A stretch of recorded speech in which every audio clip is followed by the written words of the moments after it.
కార్యక్రమాన్ని ప్రారంభించుకునే ముందు గురుగారు బ్రహ్మర్షి పితామహ పత్రిజీ గారు వారికి ధన్యవాదాలు తెలుపుకుంటూ, అలాగే మరి నాకు జ్ఞానఘోషణ గురులు బ్రహ్మర్షి తటవర్తి వీరరాఘవరావు గారు, బ్రహ్మ విద్వరిష్ట తటవర్తి రాజలక్ష్మి మేడం దంపతులు వారికి కూడా ధన్యవాదాలు తెలుపుకుంటూ, మరియు ఈరోజు ఈ కార్యక్రమానికి విచ్చేసినటువంటి ఆత్మబంధువులందరికీ కూడా నా నమస్కారం. మేడం, నా ఆడియో క్లియర్ గా ఉంది కదా? చాలా క్లియర్ గా ఉంది మధు గారు, చాలా క్లియర్ గా ఉంది. Thank you madam. Thank you. Bhagavad Gita వేదిక సమర్పించు శ్రీమద్ భగవద్గీత ధ్యాన జ్ఞాన యజ్ఞం 74వ రోజు. మరి ఈ రోజు మన అనిల్ సాగర్ మాస్టర్ అలాగే శైలజా మేడం గారు నిర్వహిస్తున్నారు ప్రతిరోజు.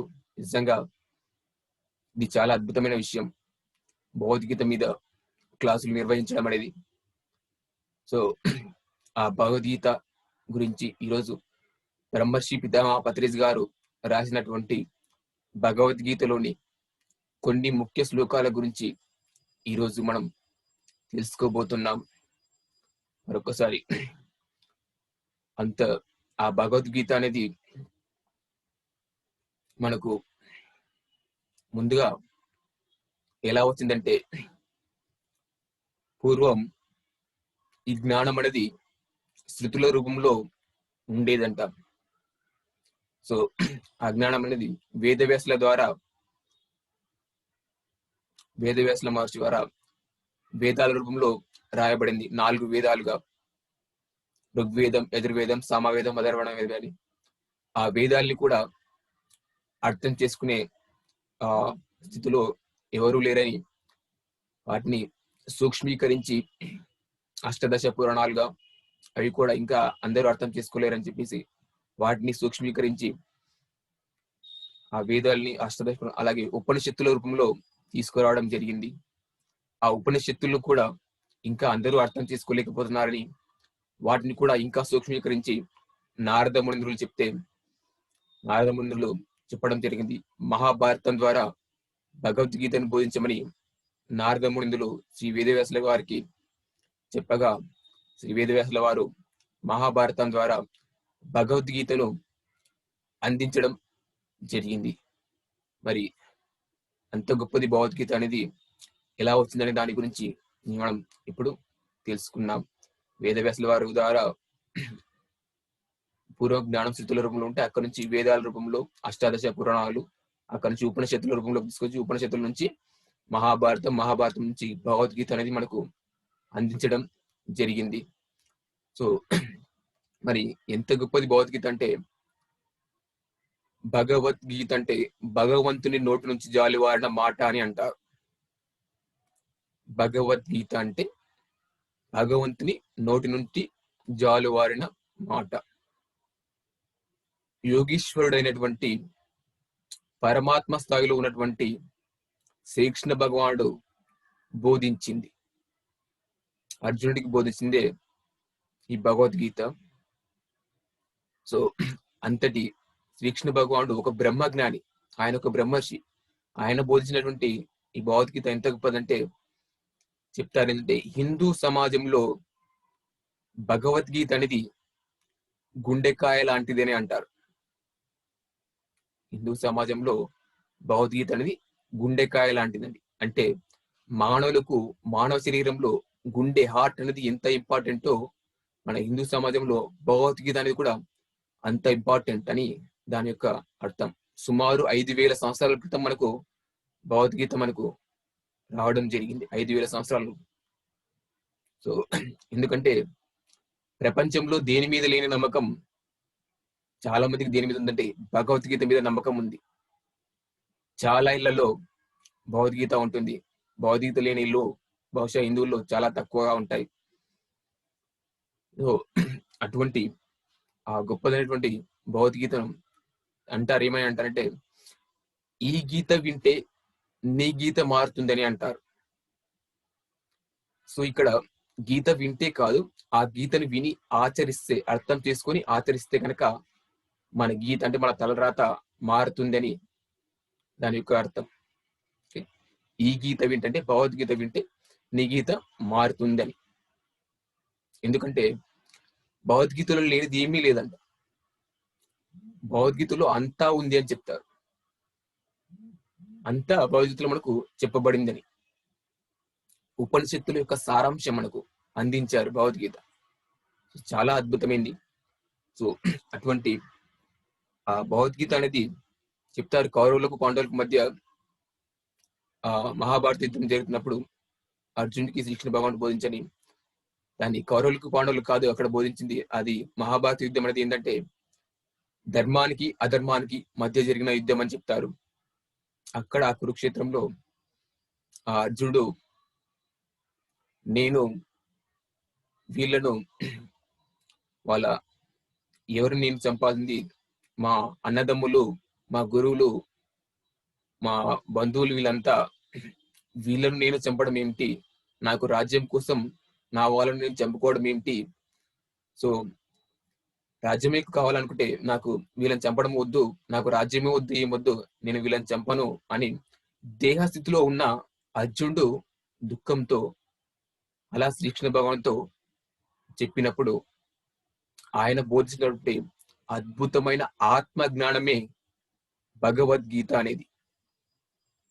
దేహస్థితిలో ఉన్నప్పుడు వీళ్ళంతా నా వాళ్ళు, నా బంధువులు, నా తల్లిదండ్రులు, నా రిలేటివ్స్, మా అన్నదమ్ములు, మా గురువులు, వీళ్ళని నేను చంపాలా రాజ్యం కోసం అని ఆ దేశస్థితులు ఉన్నప్పుడు ఆ విధంగా గాంధీవం పడేసి దుఃఖంలో ఉన్న అర్జునుడికి ఆ బోధించిన గీత, ఆ జ్ఞానమే ఈ భగవద్గీత. భగవంతుడి స్థితిలో ఉండి బోధించింది, ఆత్మస్థితిలో ఉండి బోధించింది, అటువంటిది యోగ స్థితిలో ఉండి బోధించింది అని చెప్తారు.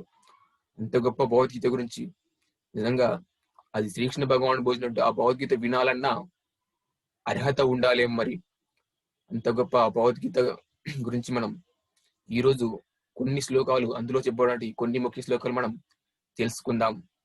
ఎందుకంటే జగద్గురు ఆదిశంకరాచార్య వారు చెప్తారు, భగవద్గీత కించిదీత గంగా జల్లవ కనికాపీత సకృదపి ఏన మురారి సమర్చని భజగోవిందంలో ఆదిశంకరాచార్య వారు చెప్తారు. భగవద్గీతలో ఒక్క శ్లోకమైన మనం చదవాలి అని, దాని యొక్క ఒక్క శ్లోకమైన మనం అర్థం చేసుకుంటే చాలని చెప్తారు. అంత గొప్పది. ఒక్క శ్లోకం అర్థం చేసుకున్నా మనకు దాని యొక్క గొప్పతనం ఏంటో తెలుస్తుంది. ఆత్మ యొక్క గొప్పతనం, ధ్యానం యొక్క గొప్పతనం మనకు భగవద్గీతలో ఎంతో చక్కగా వివరించడం జరిగింది. ధ్యానం యొక్క గొప్పతనం కానీ, జ్ఞానం యొక్క గొప్పతనం కానీ, ఆత్మ యొక్క గొప్పతనం అన్నిటి గురించి చెప్పబడింది భగవద్గీతలో. ఆహారం గురించి కానీ, మానవ జీవన విధానం గురించి, అన్నిటి గురించి చెప్పబడింది. దీన్ని భగవద్గీతలో లేనిది ఏది లేదు. సో కాబట్టి అటువంటి భగవద్గీతలోని కొన్ని శ్లోకాల గురించి ఈరోజు మనం తెలుసుకుందాం. సో మొట్టమొదటిగా చాలా ఇంపార్టెంట్ శ్లోకాలు మాత్రమే కొన్ని సెలెక్ట్ చేసుకోవడం జరిగింది ఈరోజు మనకున్న సమయాన్ని బట్టి. ఎందుకంటే 700 శ్లోకాలు, సుమారు 700 శ్లోకాలు ఉన్నాయి భగవద్గీతలో. అందులో నుంచి సుమారు ఒక 100 శ్లోకాలు సెలెక్ట్ చేసి ఇంపార్టెంట్వి, ధ్యానం గురించి, ఆత్మజ్ఞానానికి సంబంధించిన ముఖ్యమైన శ్లోకాలు సెలెక్ట్ చేసి పత్రిసారు శ్రీకృష్ణామృతం శ్రీమద్ భగవద్గీత విజ్ఞాన సార్ ఒక అద్భుతమైన పుస్తకాన్ని రాయడం జరిగింది. పత్రిసారు మనకు భగవద్గీత అందించారంటే అది సాక్షాత్తు యోగీశ్వరుడు శ్రీకృష్ణ భగవానుడు ఏదైతే చెప్పాడో అదే పత్రిసారు మనకు అందించడం జరిగింది. ఎందుకంటే ఒకనొక యోగీశ్వరుడు చెప్పింది ఇంకొక యోగీశ్వరుడికి అర్థమవుతుంది, కానీ మామూలు వాళ్ళకి అది అర్థం కాదు. ఒకనొక పరమాత్మ స్థాయిలో ఉన్నటువంటి ఒకనొక బ్రహ్మర్షి, ఒకనొక బ్రహ్మజ్ఞాని చెప్పింది మరొక బ్రహ్మర్షికి, మరొక బ్రహ్మజ్ఞానికి అది అర్థం అవుతుంది. అటువంటి భౌతికత పత్రిసార్ ద్వారా అందిందంటే సాక్షాత్తు శ్రీకృష్ణ భగవాన్ ఏదైతే అందించారో అదే భౌతికత మనకు పత్రిసార్ ద్వారా అందించబడింది. చాలా అద్భుతమైన పుస్తకం. నిజంగా పత్రిసార్ భగవద్గీత ప్రతి ఒక్కరి ఇంట్లో ఉండాలి. చాలా మంది వ్యాఖ్యానాలు రాశారు భగవద్గీతకు. ఒక్కొక్కరు ఎవరైనా సరే ఏంటంటే వాళ్ళకు ఉన్నటువంటి జ్ఞాన పరిధిని బట్టి చెప్పడం కానీ, రాయటం కానీ ఉంటుంది. భగవద్గీత గురించి ఎవరైనా సరే వాళ్ళకు ఉన్నటువంటి జ్ఞాన పరిధిని బట్టి, నాకున్నటువంటి జ్ఞాన పరిధిని బట్టి నాకు తెలిసింది, నాకు అర్థమైంది నేను చెప్తుంటాను. అలా పత్రిసారి ఏంటంటే ఆయన పూర్తిగా 100% ఆయన అండర్స్టాండ్ చేసుకోగలడు. ఆయన స్థాయిలో ఉన్నాడు, శ్రీకృష్ణుడి స్థాయిలో ఉన్నాడు కాబట్టి ఆయన. సో అలా రాసిన వాళ్ళు, భౌతిక రాసిన వాళ్ళు ఎన్నో పుస్తకాలు రాశారు ఎంతో మంది. స్వామి విద్యాప్రకాశానందగిరి వారిని గీతా మకరందం అని, అలాగే చిన్మయానంద సరస్వతి వారు వాళ్ళు కానీ, ఇంకా జ్ఞాన ప్రకాశ్, ఇలా రకరకాల వాళ్ళు ఎంతో మంది భగవద్గీత వ్యాఖ్యానాలు రాశారు. బాల గంగాధర్ తిలక్ కానీ వాళ్ళందరూ భగవద్గీతలు వ్యాఖ్యానాలు రాశారు. కానీ ప్రతి ఒక్కరు కూడా వాళ్ళ స్థాయిలో వాళ్ళకి అర్థమైంది వాళ్ళు రాయడం జరిగింది. సో అలా చూస్తే కనుక అన్ని దాంట్లో ఏంటంటే ఒక్కో దాంట్లో ఒక్కో రకంగా ఉంటుంది. సో అందులో నేను అన్ని భగవద్గీతలు చదివే కానీ ఒకటి ఘంటసాల గారి భగవద్గీత ఆడియో నేను చాలా నెంబర్ ఆఫ్ టైమ్స్ వినడం జరిగింది. తర్వాత పత్రిసారి భగవద్గీత దాదాపు 2 times అలా చదివి థర్డ్ టైం ఏం చేస్తుంటే కొన్ని ముఖ్యమైన శ్లోకాలు సెలెక్ట్ చేసుకుని దాంట్లోనే కొన్ని వాటిని నేను బాగా ప్రిపేర్ అవ్వడం జరిగింది. దాదాపు 20-30 శ్లోకాలు. ఎందుకంటే పత్రిసారి స్పీచ్ల్లో మ్యాక్సిమం స్పీచ్లో భగవద్గీత చెప్పకుండా ఎక్కడ మ్యాక్సిమం స్పీచ్లు ఉండవు. సుమారు 100 స్పీచ్లు చెప్తే అందులో దాదాపు 90-95% సార్ 90-95% భగవద్గీత నుంచి ఏదో ఒక శ్లోకాన్ని లాగుతారు. ఎందుకంటే ఏ టాపిక్ తీసుకున్నా ఏది చెప్పాలన్నా దానికి రిలేటెడ్ గా భగవద్గీతలో ఏదో ఒక శ్లోకం ఉంటుంది. అందుకే సార్ ఎప్పుడు ప్రతిదీ నేను ఎక్కడికైనా చివరికి భగవద్గీత దగ్గరికి వెళ్తానని చెప్తాడు. అంత గొప్పది భగవద్గీత అని. మహాత్మా గాంధీ గారు ఎప్పుడు తన చేతిలో ఒక భగవద్గీత ఉంచుకునేవారంట. ఆయనకి ఎప్పుడు ఏ సందేహం వచ్చినా ఆ భగవద్గీత ఓపెన్ చేసి చూస్తే అందులో ఆయనకు సమాధానం దొరికేదంట. అంటే అంత గొప్పది భగవద్గీత అనేది.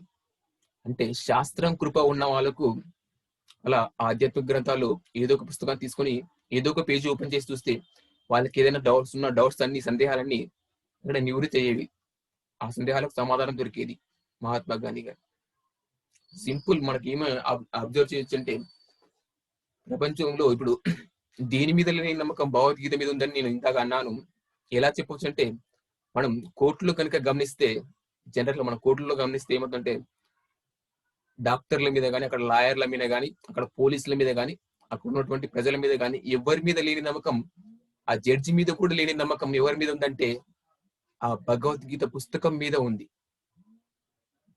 అందుకే అంటారు కదా భగవద్గీత మీద ప్రమాణం చేసి అంతా నిజమే చెప్తాను అబద్ధం చెప్పానని అంటారు. అంటే అక్కడ జడ్జి మీద కానీ లాయర్ల మీద కానీ పోలీసుల కానీ ఎవరి మీద లేదా నమ్మకం. కానీ భగవద్గీత అంటే అక్కడ ఉన్న వాళ్ళు అందరూ కూడా నమ్ముతున్నారు. భారతదేశంలో అంత గొప్పది అంతా విలువిస్తారు హిందూ సమాజంలో కానీ భగవద్గీత. సాక్షాత్తు ఆ బ్రహ్మర్షి భగవంతుడు ఆ శ్రీకృష్ణ భగవానుడు భోజనం ఆ జ్ఞానం విన్నా దాన్ని అర్థం చేసుకోవాలన్నా ఎంతో అర్హత ఉండాలి. అర్హత ఉంటేనే ఆ భగవద్గీత ఆ భగవంతుడు చెప్పిన మాటలు ఆ జ్ఞానం మనం వినగలుగుతాం. అది అర్థం చేసుకుని ఆచరిస్తే మన జన్మ ధన్యమైనట్లే. ఒక్క భగవద్గీత అర్థం చేసుకుంటే మన జన్మ ధన్యమైనట్లే. అంత గొప్పది ఆ భగవద్గీత. సో ఈరోజు కొన్ని శ్లోకాలు మనం తెలుసుకుందాం. ఎందుకంటే ప్రతి శ్లోకము ఇంపార్టెంటే. ఎంతో కొంత సారాన్ని ఎంతో కొంత జ్ఞానాన్ని మనకు అందిస్తుంది ప్రతి శ్లోకం కూడా. సో అర్జున విషాద యోగంతో మామూలుగా స్టార్ట్ చేస్తుంటారు. యాక్చువల్గా ఏంటంటే అందరూ కూడా దుఃఖంలోనే ఉన్నారు. దుఃఖంలో ఉన్న వాళ్ళు కూడా మళ్ళీ వచ్చి స్టార్ట్ చేయడం దుఃఖానికి సంబంధించిన వాటితో చాలా మంది కొంతమంది అది స్టార్ట్ చేయకుండా వేరే దాంట్లో నుంచి స్టార్ట్ చేస్తుంటారు. అది వాళ్ళ అభిప్రాయాన్ని బట్టి.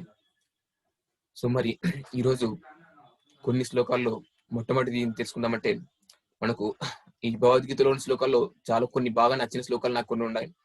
పత్రిసారి కానీ తటవర్తి రాఘరాసారి దంపతులు రిపీటెడ్ గా చెప్తూ ఉంటారు కొన్ని శ్లోకాలు. సో నాకు ఆశ్చర్యం వేస్తుంది ఏంటి ఇదే శ్లోకాన్ని ఎన్నో క్లాసులు దాదాపు 20-30 సార్లు 40 సార్లు 50 సార్లు కూడా విని ఉంటానేమో ఆ ఒక్క శ్లోకాన్ని.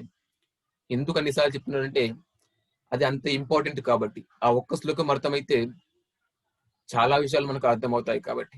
సత్యం గురించి ధర్మం గురించి బోధించబడింది భగవద్గీతలో. సత్యం గురించి ధర్మం గురించి భగవద్గీతలో మనకు బోధించబడింది. సో భగవద్గీత యొక్క సారాంశం ఏం చేస్తుందంటే మనకు ఈ 10వ అధ్యాయంలో 21 శ్లోకంలో మొట్టమొదటిగా స్టార్ట్ చేస్తున్నాం మనం. ఏంటంటే 10వ అధ్యాయంలోని 20వ శ్లోకం అహమాత్మ గుడాకేశ సర్వభూతాశయ స్థిత అహమాదిశ్య మధ్యంచ భూతానామంత ఏవచ అని 10వ అధ్యాయంలో 20వ శ్లోకం. ఇది నేను నెంబర్ ఆఫ్ టైమ్స్ విన్నాను. భగవద్గీతలోనే నెంబర్ ఆఫ్ టైమ్స్ విన్న శ్లోకం ఇది తటవర్తి రాఘసారి దగ్గర. అంత గొప్ప శ్లోకం ఇది భగవద్గీతలో. అహమాత్మ గుడాకేశ సర్వభూతాశయ స్థిత అహం ఆదిశ్య మధ్యంచ భూతానామంత ఏవచ అనే శ్లోకం. ఇది అర్జునుడు ఆ శ్రీకృష్ణ భగవానుడు ఆ గీత జ్ఞానం అంతా బోధిస్తున్నప్పుడు ఆశ్చర్యం కలుగుతుంది అర్జునుడికి. ఇంతకాలం నీ పక్కనే ఉన్నాను, మా భావనని అనుకున్నాను, నాకెప్పుడు ఈ జ్ఞానాన్ని బోధించలేవు, మరి ఇప్పుడు ఈ జ్ఞానం అంతా బోధిస్తున్నావు, అసలు ఎవరు మీరు, ఎవరు అని అడిగిన సందర్భంలో ఆ శ్రీకృష్ణ భగవాన్ని అడుగుతాడు. ఎవరు మీరని అడిగిన అర్జుని ప్రశ్నకు ఆయన చెప్పిన సమాధానం ఈ శ్లోకం ద్వారా మనకు అందించబడింది. అర్జునుడి కాదు ఇక్కడ బోధించింది, లోకానికి జ్ఞానాన్ని బోధ చేశాడు శ్రీకృష్ణ భగవానుడు. అర్జునుడి పాత్ర ద్వారా లోకానికి జ్ఞాన బోధ చేయడం జరిగింది. శ్రీకృష్ణ భగవానుడు 5 మందికి ఆత్మజ్ఞానాన్ని బోధించడం జరిగింది. ఇక్కడ అర్జునుడు, రుక్మిణీదేవి, ఇంకా ఉద్ధవుడు అని, అలాగే అక్రూరుడు అని, ఇంకొకరు దుర్వాస మహాముని అని అనుకుంటా, 5 మందికి అర్జునుడు ఆత్మజ్ఞానాన్ని బోధించడం జరిగింది. బ్రహ్మర్షి వష్టవారు శ్రీరాముడికి ఆత్మజ్ఞానం బోధించాడు. అర్జునుడికి సాందీపుడు శ్రీకృష్ణ భగవానికి, శ్రీకృష్ణుడు 5 మందికి బోధించడం జరిగింది. అందులో అర్జునుడికి బోధించింది, ఫస్ట్ టైం బోధించింది భగవద్గీత, తర్వాత ఇంకో సందర్భంలో బోధించింది ఉత్తరగీత అంటారు. ఈ శ్లోకం యొక్క అర్థంలోకి వెళ్తే కనుక మనకి ఏమర్థమవుతుందంటే, అహమాత్మ గుడాకేశ. గుడాకేశ అంటే నిద్రను జయించిన వాడని అంటారు. దాన్ని ఇంకొంచెం బాగా అర్థం చేసుకుంటే, నిద్రను జయించిన వాడంటే ఇంద్రియాలను అదుపులో ఉంచుకున్నవాడు అని అర్థం. గుడాకేశ అంటే నిద్రను జయించిన వాడు అని చెప్తారు, అర్జునుడిని అంటారు గుడాకేశ అని. ఇంద్రియాలను అదుపులో ఉంచుకున్నవాడు అని కూడా చెప్పవచ్చు. సో ఓ అర్జున, అహం ఆత్మ, నేను ఆత్మను అని చెప్పడం జరిగింది. ఎవరు మీరు అడిగిన ప్రశ్నకు ఆ భగవంతుడు ఆ యోగ స్థితిలో, ఆత్మస్థితిలో ఉన్నటువంటి ఆ శ్రీకృష్ణ భగవానుడు ఆ భగవంతు స్థితిలో తాను చెప్పిన సమాధానం, మీరు ఎవరంటే నేను ఆత్మను అని చెప్పడం జరిగింది. అంటే ఆ భగవంతుడి స్థితిలో ఉన్నటువంటి ఆ శ్రీకృష్ణుడు తాను గురించి చెప్పిందంటే, తాను ఆత్మ అనే విషయాన్ని మనకు చెప్పడం జరుగుతుంది. నేను ఆత్మను. అహం ఆత్మ గుడాకేశ సర్వ భూతాశయ స్థిత. సర్వ అంటే సర్వం అంటే అన్ని, భూత అంటే భూతములు అంటే జీవులు, ప్రాణులు అని అర్థం వస్తుంది. సర్వభూతాశయ స్థిత, సర్వభూతములు అంటే సర్వ ప్రాణుల యందు, సర్వ జీవుల యందు కూడా నేను స్థితమై ఉన్నాను అని చెప్పడం జరిగింది. సర్వ ప్రాణుల యందు అంటే ప్రతి జీవిలో కూడా అని. ప్రతి జీవి అంటే కోడి గాని, మేక గాని, చేప గాని, రొయ్య, పీత, ఏనుగు, పంది, కుక్క, ఏ జీవి తీసుకున్నా కానీ అన్ని జీవుల్లో కూడా నేను ఆత్మ రూపంలో స్థితమై ఉన్నాను అనే విషయం మనకి ఇక్కడ అర్థం చేసుకోవాలి. సో ఓ అర్జున, నేను ఆత్మను, ప్రతి జీవిలో కూడా నేను ఆత్మరూపంలో ఉన్నానని ఆ శ్రీకృష్ణ భగవానుడు మనకు ఈ శ్లోకంలో మనకు బోధిస్తున్నాడు. అహమాత్మ గుడాకేశ సర్వభూతాశయ స్థిత. అహం ఆదిశ్య అంటే నేను, ఆదిశ్య అంటే మొదల్లో ఉన్నాను, అంటే ఈ శరీరంలోకి ప్రవేశించడానికి అంటే ముందు కూడా నేను ఉన్నాను. ఆత్మ శరీరంలోకి ప్రవేశించడానికంటే ముందు కూడా ఆత్మ ఉంది. మధ్యంచ అంటే మధ్యలో కూడా, ఈ శరీరంలోకి ప్రవేశించిన తర్వాత కూడా నేను ఉన్నాను.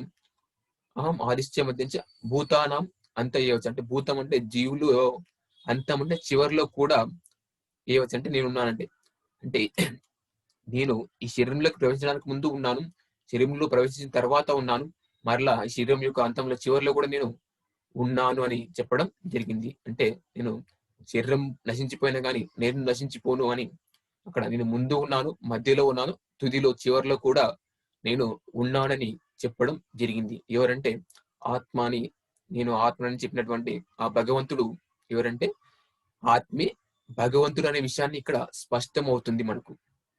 భగవంతుడి స్థితిలో ఉండి బోధించడు కాబట్టి ఆ భగవంతుని ఎవరనేది అడిగిన ప్రశ్నకు ఆయన చెప్పిన సమాధానం ఆత్మే భగవంతుడు అని, ప్రతి జీవులు కూడా భగవంతుడు ఉన్నాడని, అలాగే ఆ జీవుల యొక్క ఆదిలోను, మధ్యలోను, చివరిలో కూడా ఆ భగవంతుడు ఆత్మరూపంలో ఆత్మ ఉంది అని మనకు ఇక్కడ మనకు అర్థం అవుతుంది. సో ఈ ఒక్క శ్లోకాన్ని అర్థం చేసుకుంటే మనకు అర్థమవుతుంది భగవంతుడు ఆత్మీయ భగవంతుడు అనే విషయం మనకు అర్థమవుతుంది. ప్రతి జీవిలో కూడా భగవంతుడు ఉన్నాడనే విషయం మనకు అర్థమవుతుంది. కాబట్టి ఏ జీవిని హింసించినా కానీ మనం భగవంతుణ్ణి హింసించినట్టే అవుతుంది.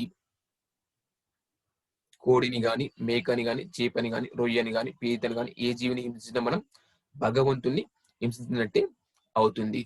కాబట్టి భగవంతుని హింసించడం అనేది పాపం కాబట్టి జీవహింస మహాపాపం అని అంటారు.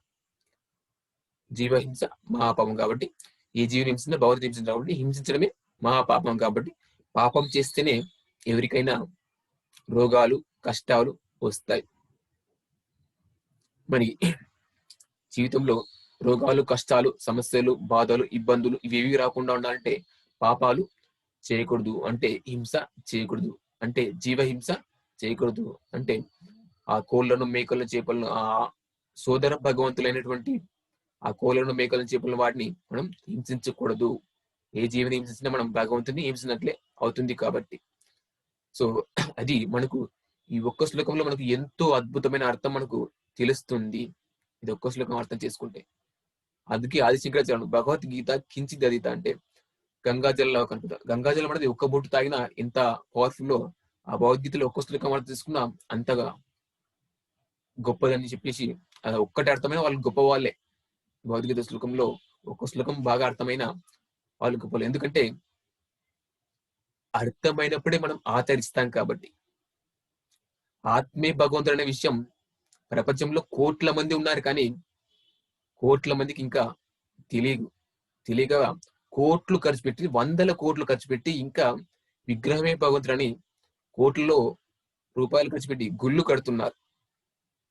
పెద్ద పెద్ద గుళ్ళు 100 కోట్లు ఖర్చు పెట్టి విగ్రహమే భగవంతుడు అనుకోని ఆత్మ భగవంతుడు అనే విషయం తెలియక స్పష్టంగా అవగాహన లేక భగవంతుడి గురించి ఆత్మ గురించి.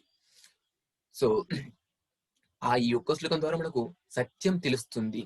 ఏమిటంటే ఆత్మే భగవంతుడు అనే సత్యం మనకు తెలుస్తుంది. తర్వాత ప్రతి జీవులో భగవంతుడు ఉన్నాడు కాబట్టి జీవహింస చేయకూడదు అనే విషయం ద్వారా మనకు ధర్మం గురించి తెలుస్తుంది.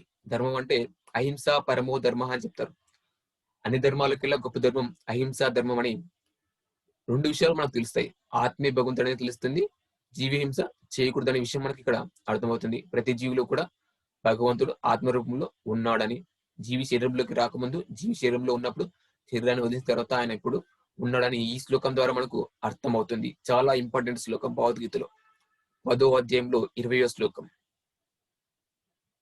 ఇంత గొప్ప శ్లోకము. ఇది ఒక్కటే అర్థమైతే మనం ఆ భగవంతుడు ఎవరో నిజంగా ఇది తెలుసుకున్న వాళ్ళు అదృష్టవంతులు. ఆత్మే భగవంతుడు అన్న విషయం తెలుసుకున్న వాళ్ళు. ఈ విషయం తెలియక విగ్రహాలను ఫోటోలను కొయ్య బొమ్మలను చెక్క బొమ్మలను వీటిని పట్టుకుంటున్నారు. భగవంతుడు ఎవరు తెలియక అజ్ఞానంలో ఉండి అసత్యంలో జీవిస్తున్నారు. అసత్యంలో ఉంటే అశాంతి తప్పదు ఎవరికైనా. చాలా మంది ధ్యానం చేస్తున్నారు, ధ్యాన మార్గంలోకి వచ్చారు కానీ ఇంకా పూజలు మానలేదు, విగ్రహారాధన మాలేదు, ఇంకా ఫోటోల్ని బొమ్మల్ని కొయ్య బొమ్మల్ని చెక్క బొమ్మల్ని వీటిని పట్టుకుంటూనే ఉన్నారు. ఎవరైతే ఇవి చేస్తుంటారో వాళ్ళు ధ్యానం చేసినా కానీ వాళ్ళ జీవితంలో ఇంకా పూర్తి శాంతి రాదు. ఎందుకంటే ఆత్మీయ భగవంతుడిని తెలియక ముందు అది చేసిన వేరు. నేను కూడా చిన్నగా చేశాను ఒకప్పుడు పూజలు, ధ్యానంలోకి రాకముందు, తెలియక ముందు, అవగాహన లేనప్పుడు, భగవంతుడి గురించి అవగాహన లేనప్పుడు. కానీ ఎప్పుడైతే ఆత్మీయ భగవంతుడు అనే విషయం అవగాహన వస్తుందో, తెలుసుకుంటామో, అప్పుడు మనం ఈ విగ్రహారాధన కానీ పూజలు కానీ ఇవేమి చేయకూడదు. బొమ్మలను పట్టుకునే ప్రయత్నం చేయకూడదు. ఆ భగవంతుని ఆ బ్రహ్మను ఆత్మను పట్టుకునే ప్రయత్నం మనం చేయాలి. అటువంటి ఆత్మను ఆ భగవంతుని పట్టుకునే ప్రయత్నం చేయడం అంటే ధ్యానం చెయ్యాలి అని మనకు ఈ శ్లోకం అర్థమైతే ధ్యానం చెయ్యాలి అనే విషయం ప్రతి ఒక్కరికి ఇది అర్థమవుతుంది. ఈ శ్లోకం ద్వారా ఆత్మే భగవంతుడు అనే సత్యం అర్థమవుతుంది, జీవహింస చేయకూడదని అర్థమవుతుంది, ప్రతి జీవులో భగవంతుడు అనే విషయం ఈ శ్లోకంలో మనకు అర్థమవుతుంది. అహమాత్మ గూఢాకేశ సర్వభూతాశయ స్థిత అహమాదిశ్య మధ్యంచ భూతానామంత ఈ వచ్చాని. ఇది భగవద్గీతలోని చాలా ఇంపార్టెంట్ శ్లోకం. ఇప్పుడు మరొక శ్లోకం మనం చూద్దాం. కొన్ని శ్లోకాలు మనం ఈరోజు సెలెక్ట్ చేసుకోవడం జరిగింది. సో మరి ఇంత గొప్పటి మార్గమైనటువంటి ధ్యానం అంటే ఇప్పుడు ఆత్మీయ భగవంతుడిని తెలుసుకుందాం. ఆ భగవంతుని చేరుకునే మార్గం ధ్యానమే అని, ధ్యానం ద్వారా మనం ఆ భగవంతుని తెలుసుకుంటామని. మరి అంత గొప్పటువంటి ధ్యానం అందరూ ఎందుకు తెలుసుకోలేకపోతున్నారంటే మనకు ఇంకో శ్లోకంలో మనం చెప్పుకుందాం. ఏంటంటే ఇది 7వ అధ్యాయంలో 3వ శ్లోకం. ఏమిటంటే మనుష్యానాం సహస్రేషు కశ్చిత్ యతతామపి సిద్ధం కశ్చిత్ యతతి సిద్ధయే యతతామపి సిద్ధానాం కశ్చిన్ మాం వేత్తి తత్వతః అని 7వ అధ్యాయంలో 3వ శ్లోకం. మనుష్యానాం సహస్రేషు. నాకు ప్రతిపదానికి ప్రతిపదార్థం ఏమీ తెలియదు, ఎందుకంటే నేనేం సంస్కృత పండితునేం కాదు. సో జస్ట్ కొన్ని శ్లోకాలు కొంచెం తెలుసు, వాటి గురించి వివరణ మాత్రమే కొద్దిగా చెప్పగలను. సో కాబట్టి మనకు వివరణ ఇంపార్టెంట్. సో దాని యొక్క అర్థం మనకు భావం ముఖ్యం. ఆ భావం ఏంటి, ఆ శ్లోకం యొక్క భావం ఏంటి, అది మనం తెలుసుకోవాలి. సో భాష ముఖ్యం కాదు. మనుష్యానాం సహస్రేషు అంటే వేలకు వేలు మనుషులు ఉంటారు, కానీ ఆ వేలకు వేల మనుషుల్లో ఏ ఒక్కడో నన్ను తెలుసుకోవడానికి ప్రయత్నం చేస్తాడు. వేలకు వేల మనుషులు ఆయన తెలుసుకోవడానికి ప్రయత్నం చేస్తారు, కానీ అందులో ఏ ఒక్కడో నన్ను తెలుసుకోకూడదు, నా యొక్క ఒరిజినల్ రూపాన్ని తెలుసుకోగలుగుతున్నాడు అని దీని యొక్క సారాంశం. అప్పుడు ఆ టైంలో శ్రీకృష్ణుడి టైంలో వేలకు వేల మంది ఉండేవారు, ఇప్పుడు కోట్లల్లో ఉన్నారు జనాభా.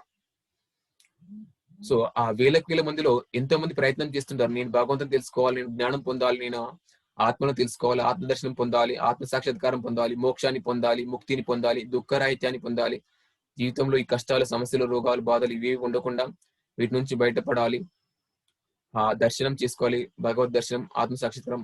ఇలా చాలా మంది అంటారు, నిజంగా ధ్యానం చేయాలి, మనం ఆత్మజ్ఞానం పొందాలి, భగవంతుని తెలుసుకోవాలి అని మనలో కూడా చాలా మంది మనం అంటున్నాం.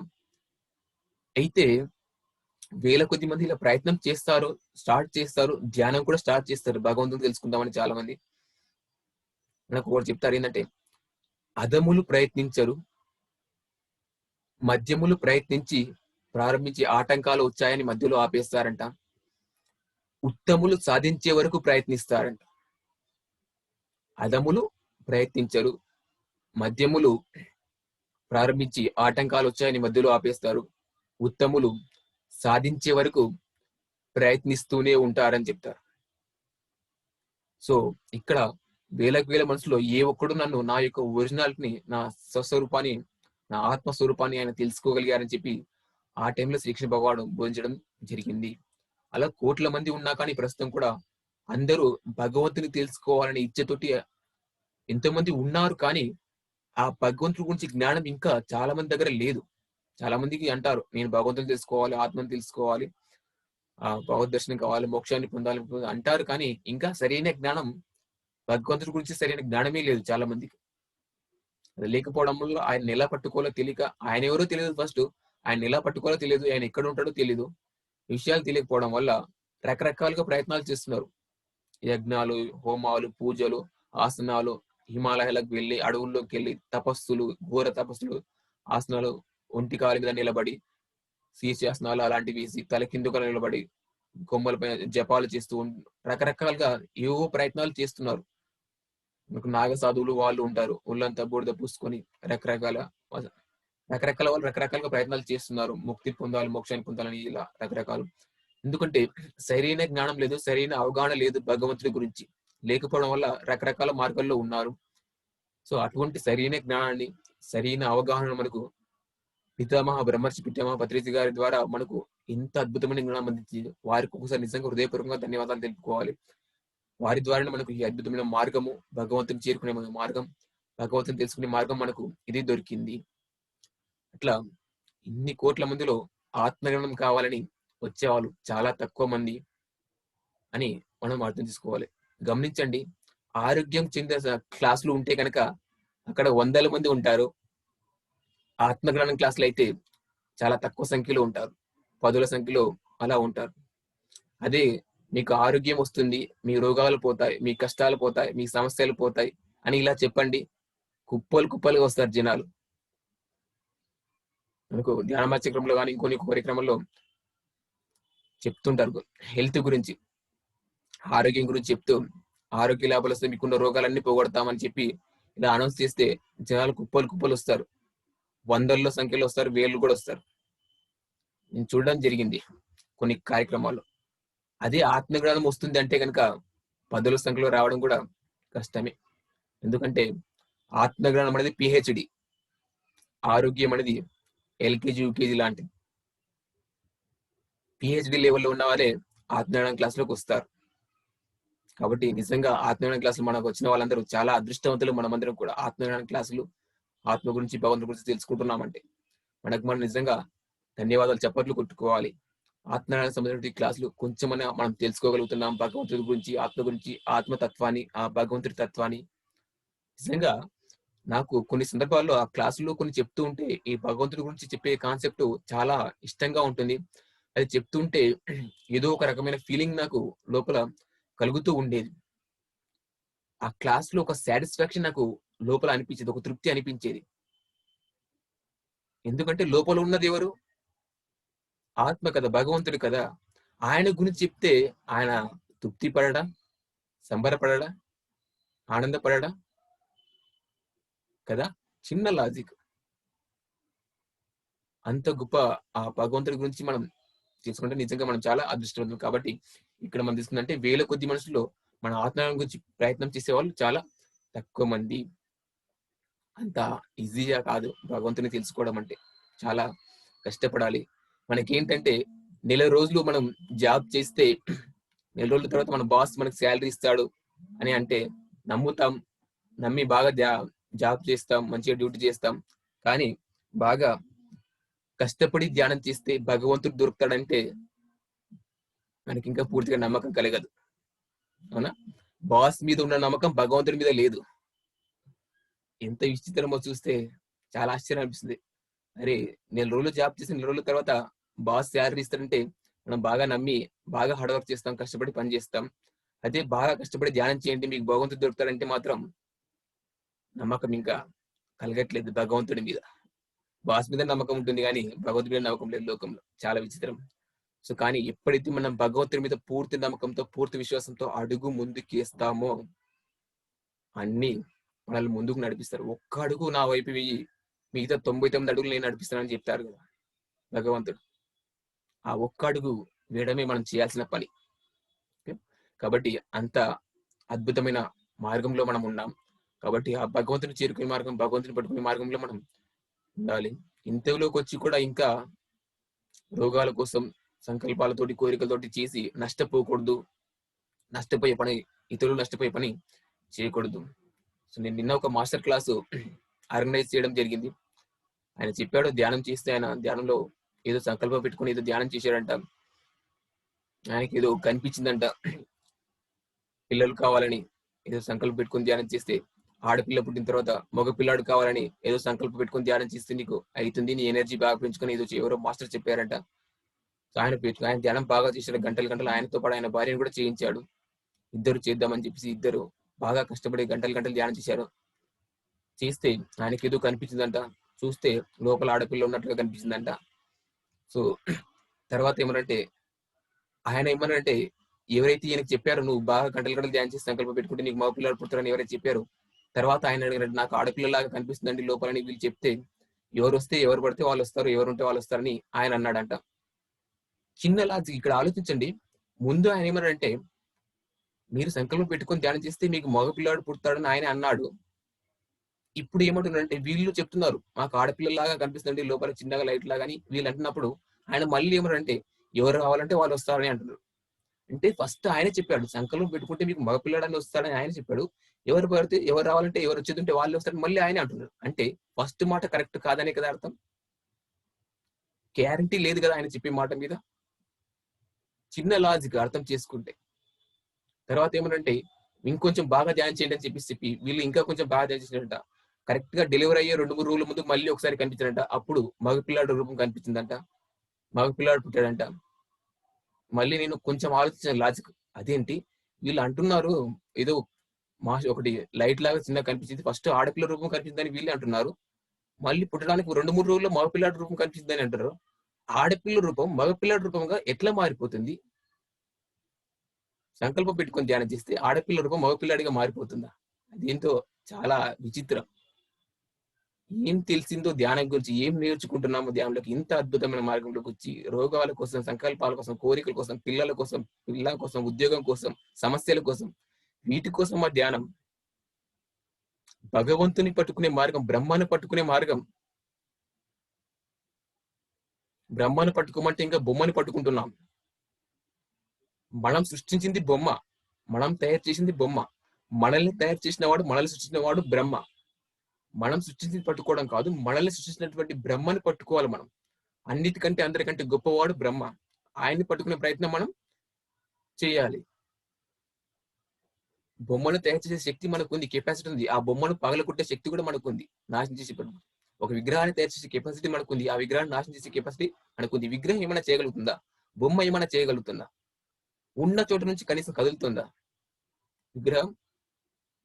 కానీ మనం మనల్ని తయారు చేసిన వాడు బ్రహ్మ, సృష్టికర్త. ఆయన్ని పట్టుకునే ప్రయత్నం మనం చెయ్యాలి. అంత అజ్ఞానంలో ఇందులోకి వచ్చి కూడా మళ్ళీ అజ్ఞానంలో పడిపోతున్నారు. మనం ఇక్కడ ఈ మార్గంలో నేను ముఖ్యంగా గమనించిందంటే, మన వల్ల ఎవరు ఒకరు కూడా అజ్ఞానంలో పడకూడదు. మన వల్ల ఎవరు జ్ఞానులు అవ్వకపోయినా పోలేదు, కానీ అజ్ఞానంలో పడకూడదు, అమాయకులుగా మోసపోకూడదు, నష్టపోకూడదు. మన వల్ల ఒక్కరికి నష్టం జరిగినా అది మనకు మనం తీసుకున్న నష్టమే. ఇటువంటిది చెప్పకూడదు. మీరు ధ్యానం చేయండి, మీరు సంకల్పం పెట్టుకుని ధ్యానం చేయండి. మీకు ఆడపిల్ల మగ డిఫరెన్స్ ఏంటి? కామన్ సెన్స్ లేదా? Common sense. మగ పిల్లడు కావాలనడం ఏంది? ఆడపిల్ల పుడితే ఏంది? ఆడపిల్ల మగపిల్ల ఆ డిఫరెన్షియేషన్ చూపించే దగ్గరే ఆయనకి పార్షియాలిటీ, పక్షపాతం. ఆత్మకు ఆడపిల్ల మగపిల్ల అనే తేడా ఉండకూడదు. దేహస్థితిలో మనస్థితిలో ఉన్న వాళ్ళు అటువంటి ఆలోచన చేస్తారు. ఏం నేర్చుకుంటున్నాం? ఎక్కడ ఉంటున్నాం? అసలు మనుషుల్లో ప్రవర్తిస్తున్నారా? ఇంకా ఈ జనరేషన్ లో కూడా ఆడపిల్ల మీద పక్షపాతం చేస్తున్నారు. కామన్ సెన్స్ లేదు. అలా ఏంటంటే అజ్ఞానంలో ఉన్నారు కాబట్టి కొంచెమైన జ్ఞానం మనం సంపాదించుకోవాలి కదా. ఎంత అద్భుతమైన జన్మ వచ్చింది, మానవ జన్మ. ఎంత కష్టపడితే వచ్చింది ఈ జన్మ. కొంచెం జ్ఞానం మనం సంపాదించుకునే ప్రయత్నం చేయాలి. ఇంతసేపు ఆ రోగాల కోసం, కష్టాల కోసం, సమస్యల కోసం, బాధల కోసం, ఇంకా కొంతమంది అనుభవాలు రాలేదని బాధ, ఏడుపు. నాకు కూడా ఒకప్పుడు ఉండేది, అనుభవాలు రాలేదని బాధ. ఇందులోకి వచ్చిన తర్వాత ఈ జ్ఞానం గురించి తెలుసుకున్న కొద్దీ అప్పుడు అర్థమైంది, అనుభవాలు ముఖ్యం కాదు, ఆత్మజ్ఞానం ముఖ్యమని. అనుభవాల వల్ల మన ప్రవర్తనలో ఏమి మార్పు రాదని, అనుభవాలు వచ్చినా రాకపోయినా నష్టం ఏమి లేదని, ఆత్మజ్ఞానం మనం పొందే ప్రయత్నం చేయాలి, అది గొప్పదని. అట్లా ఎన్ని కోట్ల మందిలో ఆ ఆత్మను తెలుసుకునే మార్గం, ఆత్మే భగవంతుని తెలుసుకున్నామంటే నిజంగా మనంత అదృష్టవంతులు, చాలా చాలా అదృష్టవంతులు మనం. అటువంటి భగవంతుని తెలుసుకునే ప్రయత్నం మనం చేస్తున్నాం. ధ్యాన మార్గంలోకి వచ్చామంటే ప్రయత్నం స్టార్ట్ చేసినట్టే. ఆయన్ని తెలుసుకుని, ఆయన ఎవరో తెలుసుకుని ఆయన పట్టుకునే ప్రయత్నం చేస్తున్నామంటే మనకంటే అదృష్టవంతులు ఇంకెవరు లేరు. కాబట్టి చాలా చాలా అద్భుతమైన విషయం. ఇప్పుడు మరి మరొక శ్లోకంలోకి వెళ్దాం. చాలా ఇంపార్టెంట్ శ్లోకం ఇది భగవద్గీతలో. అలాగే ఉత్తరేదాత్మనాత్మానం ఆత్మానం అవసాదేత్ ఆత్మైవ హ్యాత్మనో బంధు ఆత్మైవ రిపురాత్మన అని. ఇది 6వ అధ్యాయంలో 5వ శ్లోకం. ఇది కూడా చాలా చాలా ఇంపార్టెంట్. ఎన్నిసార్లు చెప్పారు? 10 సార్లు భగవద్గీతలో ఈ శ్లోకం. 6వ అధ్యాయంలో 5వ శ్లోకం. ఉద్ధరేదాత్మనాత్మానం ఆత్మానం అవసాదేత్ ఆత్మైవ హ్యాత్మనో బంధు ఆత్మైవ రిపురాత్మన. ఆత్మను ఆత్మే ఉద్ధరించుకోవాలి, ఎవరిని వారే ఉద్ధరించుకోవాలి. ఆత్మానం అవసాదేత్, అవసాదేత్ అంటే అవమానించడం అని అర్థం. ఆత్మైవ్యహాత్మన బంధువు అంటే ఆత్మకు ఆత్మే బంధువు. ఆత్మైవ్యహాత్మ రిపున ఆత్మైవ రిపురాత్మ. రిపు అంటే శత్రువు, ఆత్మకు ఆత్మే శత్రువు అని. అంటే ఎవరిని వారే ఉద్ధరించుకోవాలి, ఆత్మను ఆత్మే ఉద్ధరించుకోవాలి. ఆత్మానం అవసరం అంటే ఆత్మను అవమానించినట్లయితే ఆత్మకు ఆత్మే శత్రువు అవుతుంది. ఆత్మ చెప్పింది కనుక ఆచరిస్తే అది మనకు బంధువై సహకరిస్తుంది అని. నువ్వే ఉద్ధరించుకోవాలి మనకు సార్ చెప్తారు ప్రతిసారి. ఎవరిని వారి ఉద్ధరించుకోవాలి, మనల్ని మనమే ఉద్ధరించుకోవాలి. నేను నిన్ను ఉద్ధరించలేను అని సార్ మనకు చెప్పేదంతా అది. నేను మిమ్మల్ని ఉద్ధరించలేను. ఏ గురువు గాని మనల్ని ఉద్ధరించలేడు. గురువు మార్గాన్ని మనకు బోధించగలడు, మార్గాన్ని చూపించగలడు, కానీ మనల్ని ఎవరు బాగు చేయలేరు ఈ లోకంలో. తల్లిదండ్రులు పిల్లల్ని ఏం బాగు చేయలేరు, పిల్లలు వేరే వాళ్ళని ఏం బాగు చేయలేరు, నేను మిమ్మల్ని ఏం బాగు చేయలేరు. ఎవరిని ఎవరు మార్చలేరు. ఎవరికి వారు స్వయంగా మారాలి, ఎవరికి వాళ్ళు స్వయంగా బాగు చేసుకోవాలి. మనల్ని మనమే బాగు చేసుకోవాలి, మనల్ని ఎవరు వచ్చి బాగు చేయరు. అది ఇందులో మనం అర్థం చేసుకునేది. అప్పో దీపో భవ అని చెప్పారు గౌతమ బుద్ధుడు. నీ దీపాన్ని నువ్వే వెలిగించుకోవాలి, నీ జీవితాన్ని నువ్వే వెలిగించుకోవాలి, మనల్ని మనమే బాగు చేసుకోవాలి. ఉద్ధరేదాత్మనాత్మానం, ఆత్మను ఆత్మే ఉద్ధరించుకోవాలి అంటే మనల్ని మనమే, ఆత్మ అంటే మనం, మనల్ని మనమే ఉద్ధరించుకోవాలి. ఆ ఆత్మ చెప్పింది కనుక ఆచరిస్తే ఆత్మే మనకు బంధువులాగా సహకరిస్తుంది. ఆత్మను అవమానిస్తే, అవసాదేత్ అంటే అవమానించడం. ఆత్మని అవమానిస్తే అంటే ఆత్మ చెప్పింది కనుక ఆచరించకపోతే, ఆత్మను అవమానించిన, చెప్పింది ఆచరించకపోయినా ఆత్మ మనకు శత్రువై, మనకు రిపుహ అంటే శత్రువై హాని చేస్తుంది. ఆత్మ మనకు సహకరిస్తుంది, ఆత్మ మనకు హాని చేస్తుంది. ఆత్మ చెప్పింది వింటే ఆచరిస్తే అది మనకు బంధువులా సహకరిస్తుంది. ఒక బంధువుడు ఎలా సహాయపడతాడో మనకు బంధువు అలా సహాయపడుతుంది ఆత్మ. అదే ఆత్మ చెప్పింది కనుక ఆచరించకపోతే, ఆత్మను అవమానించిన అదే మనకు శత్రువులాగా హాని చేస్తుంది. అవునా? చాలా ఇంపార్టెంట్. ఇందులో అర్థం చేసుకోవాల్సింది చాలా ఉంది ఈ శ్లోకంలో. అందుకే భద్రసార్ నెంబర్ ఆఫ్ టైమ్స్ మళ్ళీ మళ్ళీ ఎన్నో సందర్భాలు చెప్తూ ఉంటాడు మళ్ళీ మళ్ళీ. ఆయన నోటి నుంచి భగవద్గీత రాని రోజు ఉంటదేమో అనుకుంటాను. ప్రతిరోజు ఏదో ఒక సందర్భంలో, ఏదో క్లాస్ లో పొద్దున్న, మధ్యాహ్నమో, సాయంత్రమో, రాత్రి ఏదో ఒక టైంలో భగవద్గీత నుంచి ఒక వాక్యమో ఏదో ఒకటి తీస్తూనే ఉంటారు. మాక్సిమం పిఎంసీ స్పీచ్ లో విన్నా కానీ, సార్ స్పీచ్ లో కానీ, మాక్సిమం స్పీచ్ లో భగవద్గీత గురించి ఏదో ఒకటి చెప్తూనే ఉంటాయి. ఒక శ్లోకం కానీ, ఒక వాక్యమో ఏదో ఒకటి. సో అంత ఇంపార్టెంట్ అనేది అందులో. ఒకసారి చెప్పారు, మీరు ఏదైనా చెప్పి అడగండి, నేను భగవద్గీత దగ్గరికి వెళ్తాను అన్నాడు. ఎందుకంటే అందులోనే సమాధానం చెప్పారు కాబట్టి, అన్ని చెప్పారు కాబట్టి. దీనికి ఏ ప్రశ్న వేసుకున్నా దానికి ప్రతిదానికి భగవద్గీతలో మనకు సమాధానం దొరుకుతుంది కాబట్టి. సో ఉద్ధరితాత్మనాత్మనం అంటే మనల్ని మనమే ఉద్ధరించుకోవాలి. ఆత్మను అవమానిస్తే అది మనకు శత్రువుల హాని చేస్తుంది. ఆత్మకు చెప్పినట్లు ఆచరిస్తే అంటే ఆత్మ చెప్పింది ఆచరించడం అంటే మనలో అంతరాత్మ ప్రభావం, సధర్మం అని అంటాం, ఆత్మధర్మం అని అంటాం దాన్ని. ఆత్మ చెప్పింది ఆచరించడం, ఆ ఆత్మ చెప్పింది వినగలగడం అంతర్వాణి అని, ఆత్మ ప్రబోధం అని ఇలా రకరకాలు అంటారు. ఇంట్యూషన్ అని ఇంగ్లీష్ లో అయితే, సహజ బోధన అని రకరకాల పదాలు వాడతారు, అన్ని పర్యాయ పదాలు లాంటివి. ఆ ధర్మం ఆత్మ నుంచి బోధింపబడేది ధర్మం అంటాం. ధర్మం అంటే స్వయంగా అంతరాత్మలోంచి పైకి ఉబ్బికేది ధర్మం అని అంటారు, స్వధర్మం అని అంటారు, ఆత్మధర్మం అని అంటారు. అది మనకు ఆ ఆత్మ చెప్పింది కనుక ఆచరించడమే స్వధర్మం. అలా ఆచరిస్తే ఆత్మే మనకు బంధువులా సహకరిస్తుంది. అది చెప్పింది ఆచరించకపోతే ఆత్మే మనకు శత్రువులా సహకరిస్తుంది. ఇక్కడ చాలా మంది ఇక్కడ ఇది ఎలా అర్థం చేసుకుంటారంటే, ఇన్నర్ నుంచి వచ్చిందండి మెసేజ్ అంటారు. నాకు ఇన్నర్ నుంచి మెసేజ్ వస్తున్నాయి, నా ఇన్నర్ ని ఫాలో అవుతున్నా అంటారు.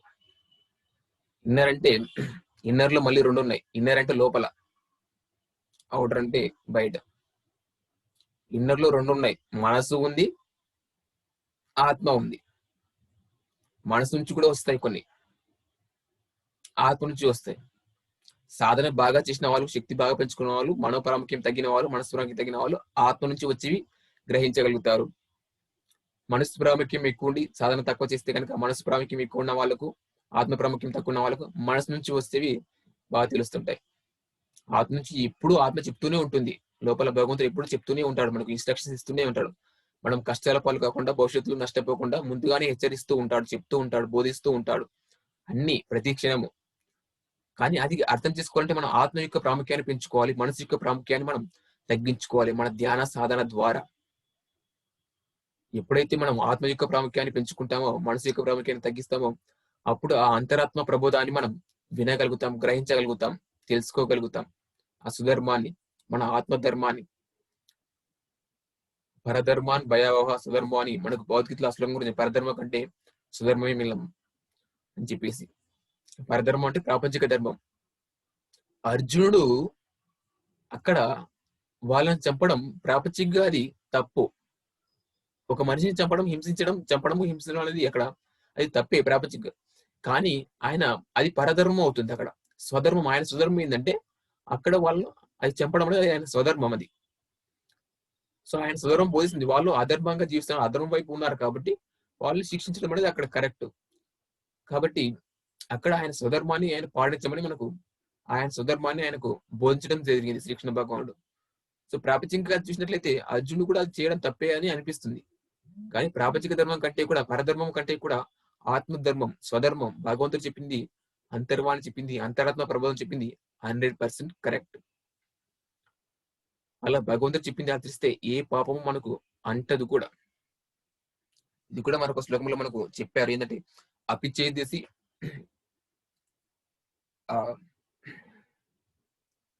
ఇది కాదు, సర్వధర్మాన్ పరిత్యజ్య అనే శ్లోకంలో మనకు, అది 18వ అధ్యాయంలో 66 శ్లోకం, 18వ అధ్యాయంలో 60 శ్లోకం ఏంటంటే, సర్వధర్మాన్ పరిత్యజ్య మామేకం శరణం రజ అహం త్వ సర్వ పాపేభ్యో మోక్షయిష్యామి అనే శ్లోకం. సర్వధర్మాన్ పరిత్యజ్య, అన్ని ధర్మాలను వదిలేయమని చెప్పారు. అంటే అన్ని ప్రాపంచిక ధర్మాలను పక్కన పెట్టేయమన్నాడు. 3 రకాల ధర్మాల గురించి చెప్పారు భగవద్గీతలో. త్రయీ ధర్మం అని, దేహ ధర్మము, దీన్ని శరీర ధర్మం అని అంటారు, లేదంటే కుటుంబ ధర్మం అని అంటారు. రెండోది మనోధర్మం, మనసుకు సంబంధించింది, దీన్ని సమాజ ధర్మం అని అంటారు. మూడోది ఆత్మధర్మం, స్వధర్మం అని కూడా అంటాం మనం. ఈ 3 రకాల ధర్మాల్లో దేహ ధర్మం అంటే కుటుంబ ధర్మం లేదా శరీర ధర్మం అనేది, అలాగే మనసు సంబంధించిన ధర్మం ఇది సమాజ ధర్మం అంటారు. ఇవి రెండు కూడా ప్రాపంచికానికి సంబంధించినవి. ఆత్మధర్మం అనేది మూడోది. ఆత్మధర్మాన్ని ఆచరిస్తే మిగతా 2 ధర్మాలు కూడా ఆచరించినట్లే. 3 ధర్మాల్లో ఆత్మధర్మాన్ని ఆచరిస్తే మిగతా 2 ధర్మాలు కూడా ఆటోమేటిక్ గా ఆచరించినట్లే. సో నువ్వు ప్రాపంచిక ధర్మాన్ని కాస్త పక్క పెట్టేసి సర్వధర్మాన్ని పరిత్యజి, అన్ని ధర్మాలను వదిలేసి, అంటే ప్రాపంచిక ధర్మాలను వదిలేసి పరిత్యజించి మామేకం శరణం వ్రజ, అంటే మాం అంటే నన్ను శరణు వేడుకు అని అన్నారు. నన్ను అంటే శ్రీకృష్ణుడు అని అనుకున్నారు చాలా మంది, ఇప్పటికీ అర్థం కాక శ్రీకృష్ణుని పట్టుకుంటున్నారు, శ్రీకృష్ణుని వెనకాల పడుతున్నారు చాలా మంది, ప్రపంచంలో కోట్ల మంది. నన్ను శరణు వేడుక అంటే అక్కడ ఆత్మను శరణు వేడుకోమని చెప్పడం. ఎక్కడ ఆత్మ అనే పదం ఉపయోగించాలి, ఎక్కడ శ్రీకృష్ణుడు అనే పదం ఉపయోగించాలి, చాలా మందికి క్లారిటీ లేదు. అది మనకు ప్రతిసారి భగవద్గీతలో ఇచ్చారు. ఎక్కడ శ్రీకృష్ణుడు అనే పదం ఉపయోగించాలి, ఎక్కడ ఆత్మ అనే పదం ఉపయోగించాలి, ఎక్కడ పరమాత్మను మనం తీసుకోవాలి, అన్వయించుకోవాలనే విషయం ఇంత చక్కగా వివరించాడు ప్రతిసారి మనకు. అది క్లారిటీ రావాలి, ఇది క్లారిటీ లేదు చాలా మందికి. అన్ని చోట్ల ఆత్మ రావాల్సిన చోట్ల కూడా శ్రీకృష్ణుడు అని వాళ్ళు ఊహించుకొని శ్రీకృష్ణుని వెనకాల పడుతున్నారు, శ్రీకృష్ణుని పూజిస్తున్నారు, శ్రీకృష్ణుని ఆరాధించాలి, ఆయన ఒక్కడే అని శ్రీకృష్ణుని వెనకాలే పడుతున్నారు. అది కాదు, ఎక్కడ ఆత్మ అనేది ఉపయోగించాలి, ఎక్కడ శ్రీకృష్ణుడు అనేది, అది మనం సరిగ్గా అర్థం చేసుకోవాలి. సర్వధర్మాన్ని పరిచి అన్ని ధర్మాలను వదిలి నా మీద అంటే ఆత్మ మీద నన్ను శరణు వేడుకో, మామేకం శరణం వ్రజ, అహం త్వ సర్వ పాపేభ్యో మోక్షయిష్యామి, నేను త్వ అంటే నీ యొక్క సర్వ పాపాల నుంచి నిన్ను మోక్షాన్ని తీసుకెళ్తానని చెప్పారు. అన్ని ధర్మాలు రోజు నువ్వు ఆత్మ ధర్మాన్ని పాటించినట్లయితే, ఇంతకుముందు శ్లోకంలో మనం తెలుసుకున్నాం ఉత్తరేదాత్మ, అందులో ఆత్మ చెప్పింది కనుక ఆచరించినట్లయితే మనకి ఏమర్థం అవుతుందంటే అన్ని ధర్మాల నుంచి సర్వపాప అంటే అన్ని పాపాల నుంచి నీకు మోక్షాన్ని ఇస్తానని చెప్పేసి చెప్తున్నాడు. ఎప్పుడైతే మనం ఆత్మ ధర్మాన్ని ఆచరిస్తామో, స్వధర్మాన్ని ఆచరిస్తామో, ఆత్మ చెప్పింది అంతర్వాణిని, అంతరాత్మ ప్రబోధాన్ని, మనం ఇంట్యూషన్ ని ఫాలో అవ్వగలుగుతామో. ఇక్కడ ఇన్నర్లో చెప్పిందంటే మనసు చెప్పింది కాదు, మనసు చెప్పింది చేస్తే మళ్ళీ నష్టపోతాం మనం. ఇది చాలా మందికి అవగాహన లేక ధ్యానంలో నేను ఇన్నర్ చెప్పినట్లే చేశానండి, నాకు ఇంకా కాలేదండి అని అంటుంటారు. ఇన్నర్ చెప్పినట్లు చేస్తే, ఇన్నర్ చెప్పినట్లు అంటే ఆత్మ చెప్పినట్లు చేయాలి, మనసు చెప్పినట్లు కాదు. ఇన్నర్ లో 2 ఉన్నాయి, అది అబ్జర్వ్ చేసుకోవాలి. సో ఇన్నర్ చెప్పడం కాదు, ఆత్మ చెప్పింది మనం ఆచరించాలి. అది ఆచరించాలంటే ముందుగా మన ఆత్మ యొక్క ప్రాముఖ్యాన్ని పెంచుకోవాలి, మనసు యొక్క ప్రాముఖ్యాన్ని తగ్గించాలి. అందుకు తీవ్ర సాధన మనం చెయ్యాలి. అప్పుడే మనసు యొక్క ప్రాముఖ్యం తగ్గి ఆత్మ యొక్క ప్రాముఖ్యం పెరుగుతుంది, మన శక్తిని పెంచుకోవడం ద్వారా. అప్పుడు అంతరాత్మ ప్రబోధం మనకు బోధపడుతుంది, మన ధర్మం ఏంటో మనకు తెలుస్తుంది. మన ధర్మాన్ని మనం ఆచరిస్తే, అప్పుడు చెప్పాడుగా నన్ను శరణు వేడుకుంటే వాళ్ళ యొక్క సర్వ పాపాభ్యాలు ఉంటే అన్ని రకాల పాపాల నుంచి వాళ్ళకు మోక్షాన్ని నేను ఇస్తానని. చాలా అద్భుతమైన శ్లోకం భగవద్గీత. సర్వధర్మాన్ పరిత్యజ్య మామేకం శరణం వ్రజ, అహం త్వ సర్వ పాపేభ్యో మోక్షయిష్యామి అనే శ్లోకం. ఇది 18వ అధ్యాయంలో 66వ శ్లోకం. సో ఇంతకుముందు ఉద్ధరిత ఆత్మను అనే శ్లోకం తెలుసుకున్నాం. అందులో అంటే ఆత్మను ఆత్మే ఉద్ధరించుకోవాలి, ఒకరు ఎవరిని వారే ఉద్ధరించుకోవాలి, ఒకరు ఇంకొకరిని ఉద్ధరించలేరు, మనల్ని మనమే ఉద్ధరించుకోవాలి. తల్లిదండ్రులు పిల్లల్ని ఉద్ధరించలేరు, బంధువులు మనల్ని ఉద్ధరించలేరు, మనం బంధువుల్ని ఉద్ధరించలేము. నేను మిమ్మల్ని మార్చలేను, మీరు నన్ను మార్చలేరు అని మనకు సార్ చెప్తూ ఉంటారు ప్రతిసారి కానీ, రాఘవరావు సార్ కానీ. ఎవరికి వాళ్ళే మార్చుకోవాలి, ఎవరిని వాళ్ళే బాగు చేసుకోవాలి. ఆత్మానం అవసాదిత అంటే ఆత్మను అవమానిస్తే, ఇక్కడ ఆత్మను అవమానించడం అంటే ఇది కొంచెం జాగ్రత్తగా అర్థం చేసుకోవాలి. ఇంతకుముందు మనం చెప్పుకున్నాం, ఇంత గొప్ప మార్గం కదా, సాక్షాత్ భగవంతుని తెలుసుకునే మార్గం కదా ఈ ధ్యానం. మరి ఇంత గొప్పదైనటువంటి మార్గంలోకి అందరూ ఎందుకు రాలేకపోతున్నారు అని ఒక చిన్న క్వశ్చన్ వేసుకుంటే, ధ్యానం అనేది సాక్షాత్ భగవంతుని తెలుసుకునే మార్గమైనటువంటి ఇంత అద్భుతమైన ధ్యానంలోకి అందరూ ఎందుకు రాలేకపోతున్నారంటే 2 రకాల కారణాల గురించి మనకు చెప్పడం జరిగింది. ఏమిటంటే, ఒకటి భగవంతుని అవమానించడం, రెండోది భగవంతుని హింసించడం. 2 కారణాలు భగవంతుని తెలుసుకున్నటువంటి మార్గమైనటువంటి ధ్యానంలోకి అందరూ రాకపోవడానికి 2 కారణాలు. ఒకటి భగవంతుని అవమానించడం, రెండోది భగవంతుని హింసించడం. ఈ 2 కారణాల వల్ల అందరూ ఆ భగవంతుని తెలుసుకున్నటువంటి మార్గమైనటువంటి ఈ ధ్యానంలోకి ఇంకా రాలేకపోతున్నారు. అవమానించడం అంటే ఏంటంటే, అసలైన భగవంతుడు ఎవరో తెలుసుకున్న తర్వాత ఆయన్ని పట్టుకునే ప్రయత్నమే చేయాలి, కానీ విగ్రహాన్ని, ఫోటోని, బొమ్మల్ని పట్టుకుంటే అసలైన భగవంతుని మనం అవమానించినట్లే అవుతుంది. దేవుడు ఎవరో తెలియకముందు నువ్వు పట్టుకున్నావంటే అది వేరే విషయం. దేవుడు ఎవరో, భగవంతుడు ఎవరో తెలుసుకున్న తర్వాత కూడా నువ్వు ఇంకా వాటిని పట్టుకుంటున్నావంటే నువ్వు అసలైన భగవంతుని అవమానిస్తున్నట్లే. బాబావారు చెప్తారు కదా, అపరిమితమైన భగవంతుని తీసుకొచ్చి పరిమితమైన కొయ్య బొమ్మ రూపంలో, చెక్క బొమ్మ రూపంలో ఇలా పూజించి ఇవి చేస్తుంటే నువ్వు భగవంతుని గౌరవిస్తున్నావు, అవమానిస్తున్నావు అని ఈ విధంగా మనకు మనకు రాజలక్ష్మి మేడం ఎన్నో క్లాసులు చెప్తూ ఉంటారు. బాబావారు ఇలా చెప్పారని. అపరిమితమైన అనంతమైన శక్తి కలవాడు భగవంతుడు. అటువంటి భగవంతుని నువ్వు చిన్న కుయభంలో వీటిలో చూయించి ఆయన్ని అవమానిస్తున్నావని చెప్పేసి మనకు అక్కడ అర్థమవుతుంది. అలా భగవంతుని మనం ధ్యాన మార్గంలోకి వచ్చిన తర్వాత భగవంతుడు ఎవరు తెలుసుకున్న తర్వాత కూడా ఇంకా పూజలు అవి చేస్తున్నామంటే భగవంతుని మనం అవమానిస్తున్నట్లే. ఒక చిన్న కథ చెప్తాను ఇక్కడ. ఏంటంటే ఒక ఎమ్మెల్యే ఉన్నాడు. నాలాంటి కాదు, ఒక వ్యక్తికి ఒక చిన్న పని పడింది ఆ ఎమ్మెల్యే, పక్క ఊరి ఎమ్మెల్యే దగ్గర. ఆయన కూడా ఇక్కడ నాన్ లోకల్, కానీ ఆయన ఉండే ప్లేస్ లో ఆ ఎమ్మెల్యే దగ్గర ఒక చిన్న వర్క్ పడింది. సో ఆ ఎమ్మెల్యే ఎవరో డీటెయిల్స్ బరిగా తెలియదు, కానీ ఆ ఎమ్మెల్యే పేరు అవి మామూలుగా కనుక్కొని అక్కడికి వెళ్ళాడు ఆ వ్యక్తి. వెళ్ళినప్పుడు ఏమైందంటే ఎమ్మెల్యే ఎప్పుడు చూడలేదు ఆయన, కానీ ఎమ్మెల్యే దగ్గర పని ఉంది కాబట్టి ఆ అడ్రస్ అది కనుక్కొని ఏ ఊరు ఎక్కడ ఉంటాడో తెలుసుకుని అక్కడికి వెళ్ళాడు. పేరు డీటెయిల్స్ కనుక్కొని వెళ్ళి ఆ ఎమ్మెల్యే దగ్గరికి వెళ్ళి ఏం చేశారంటే, మామూలుగా ఎప్పుడూ చూడలేదు కాబట్టి ఎమ్మెల్యే ఇంటికి వెళ్ళినప్పుడు ఏమంటే అక్కడ ఎవరైతే బాగా ఉంటారో వాళ్ళని, అంటే కొంచెం మంచి క్లాత్, మంచి బట్టలు అవన్నీ వేసుకుని ఎవరైతే ఉంటారో, బాగా డిగ్నిటీగా ఎవరు కనిపిస్తారో వాళ్ళని ఎమ్మెల్యేగా భావిస్తారు. సో అక్కడ ఏంటంటే కరెక్ట్ గా అదే రోజు ఈయన వెళ్ళడానికి కొంచెం ముందు సర్పంచ్, ఆ ఊరి సర్పంచ్ ఆ ఎమ్మెల్యే గారి దగ్గరికి మాట్లాడడం కోసం వచ్చి ఉంటాడు. ఏంటంటే ఆ రోజు సర్పంచ్ బర్త్డే ఉంది. ఆ బర్త్డే ఉండడం వల్ల కొత్త డ్రెస్ వేసుకొని ఎమ్మెల్యే గారిని కలవడానికి వచ్చాడు.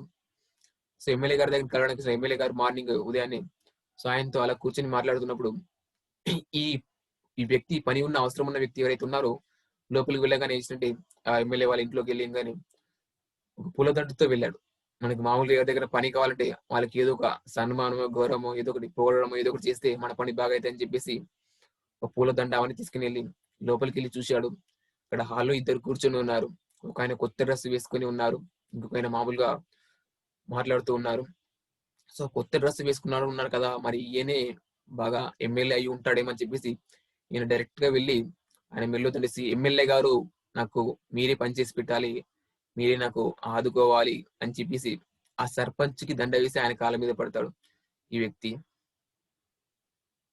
అప్పుడు ఒరిజినల్ ఎమ్మెల్యేకి ఎలా ఉంటుంది, మండిపోతుంది కదా. అసలే రాజకీయ నాయకులు అహంకారం ఉంటుంది, గర్వం ఉంటుంది.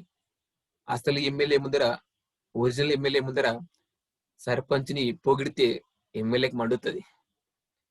ఆ సర్పంచ్ ని ఎమ్మెల్యే అంటే ఇంకా మండుతుంది. ఎందుకంటే ఈ పొలిటీషియన్ లో ఏంటంటే నన్ను మించిపోతారని ఆ భయం ఉంటుంది. సీఎం కావాలని, ఎమ్మెల్యే కావాలని, నన్ను మించిపోతారని ఆ ఫీలింగ్ కూడా వాళ్ళ ఉంటది. సో అక్కడ ఏంటంటే ఆ ఎమ్మెల్యే ముందర సర్పంచ్ మీరు ఎమ్మెల్యే గారు, మీరు కాపాడాలి, మీరు పట్టుకోవాలంటే అప్పుడు ఆ ఎమ్మెల్యేకి ఎంతో కోపం వస్తుంది. సో అప్పుడు ఏం చేశారంటే ఆయన పని జరుగుతుందా, ఇప్పుడు చూడండి, ఆలోచించండి. ఆ పని కోసం వెళ్ళిన వ్యక్తి యొక్క పని జరుగుతుందంటే ఎమ్మెల్యే గారు పని చేయిస్తారంటే అసలు చేయించారు. ఎందుకంటే అక్కడ ఎమ్మెల్యేని అవమానించినట్లే కదా. సర్పంచ్ని పట్టుకుని ఎమ్మెల్యే అంటే ఎమ్మెల్యేని, ఒరిజినల్ ఎమ్మెల్యేని మనం అవమానించినట్లే. అలా అసలైన భగవంతుడు ఎవరో తెలుసుకున్న తర్వాత ఆయన పట్టుకోకుండా విగ్రహాన్ని, ఫోటోని పట్టుకుంటే అసలైన భగవంతుని మనం అవమానించినట్లే. అందుకే విగ్రహారాధన వద్దని 10 సార్లు చెప్పేది, పూజలు వద్దు అని చెప్పారు. విగ్రహం కావాలి కానీ విగ్రహారాధన వద్దు అంటారు సార్. విగ్రహాలు ఆదర్శమూర్తులే కానీ ఆరాధన మూర్తులు కాదని చెప్తారు తటవర్తి రాఘవరావు సార్.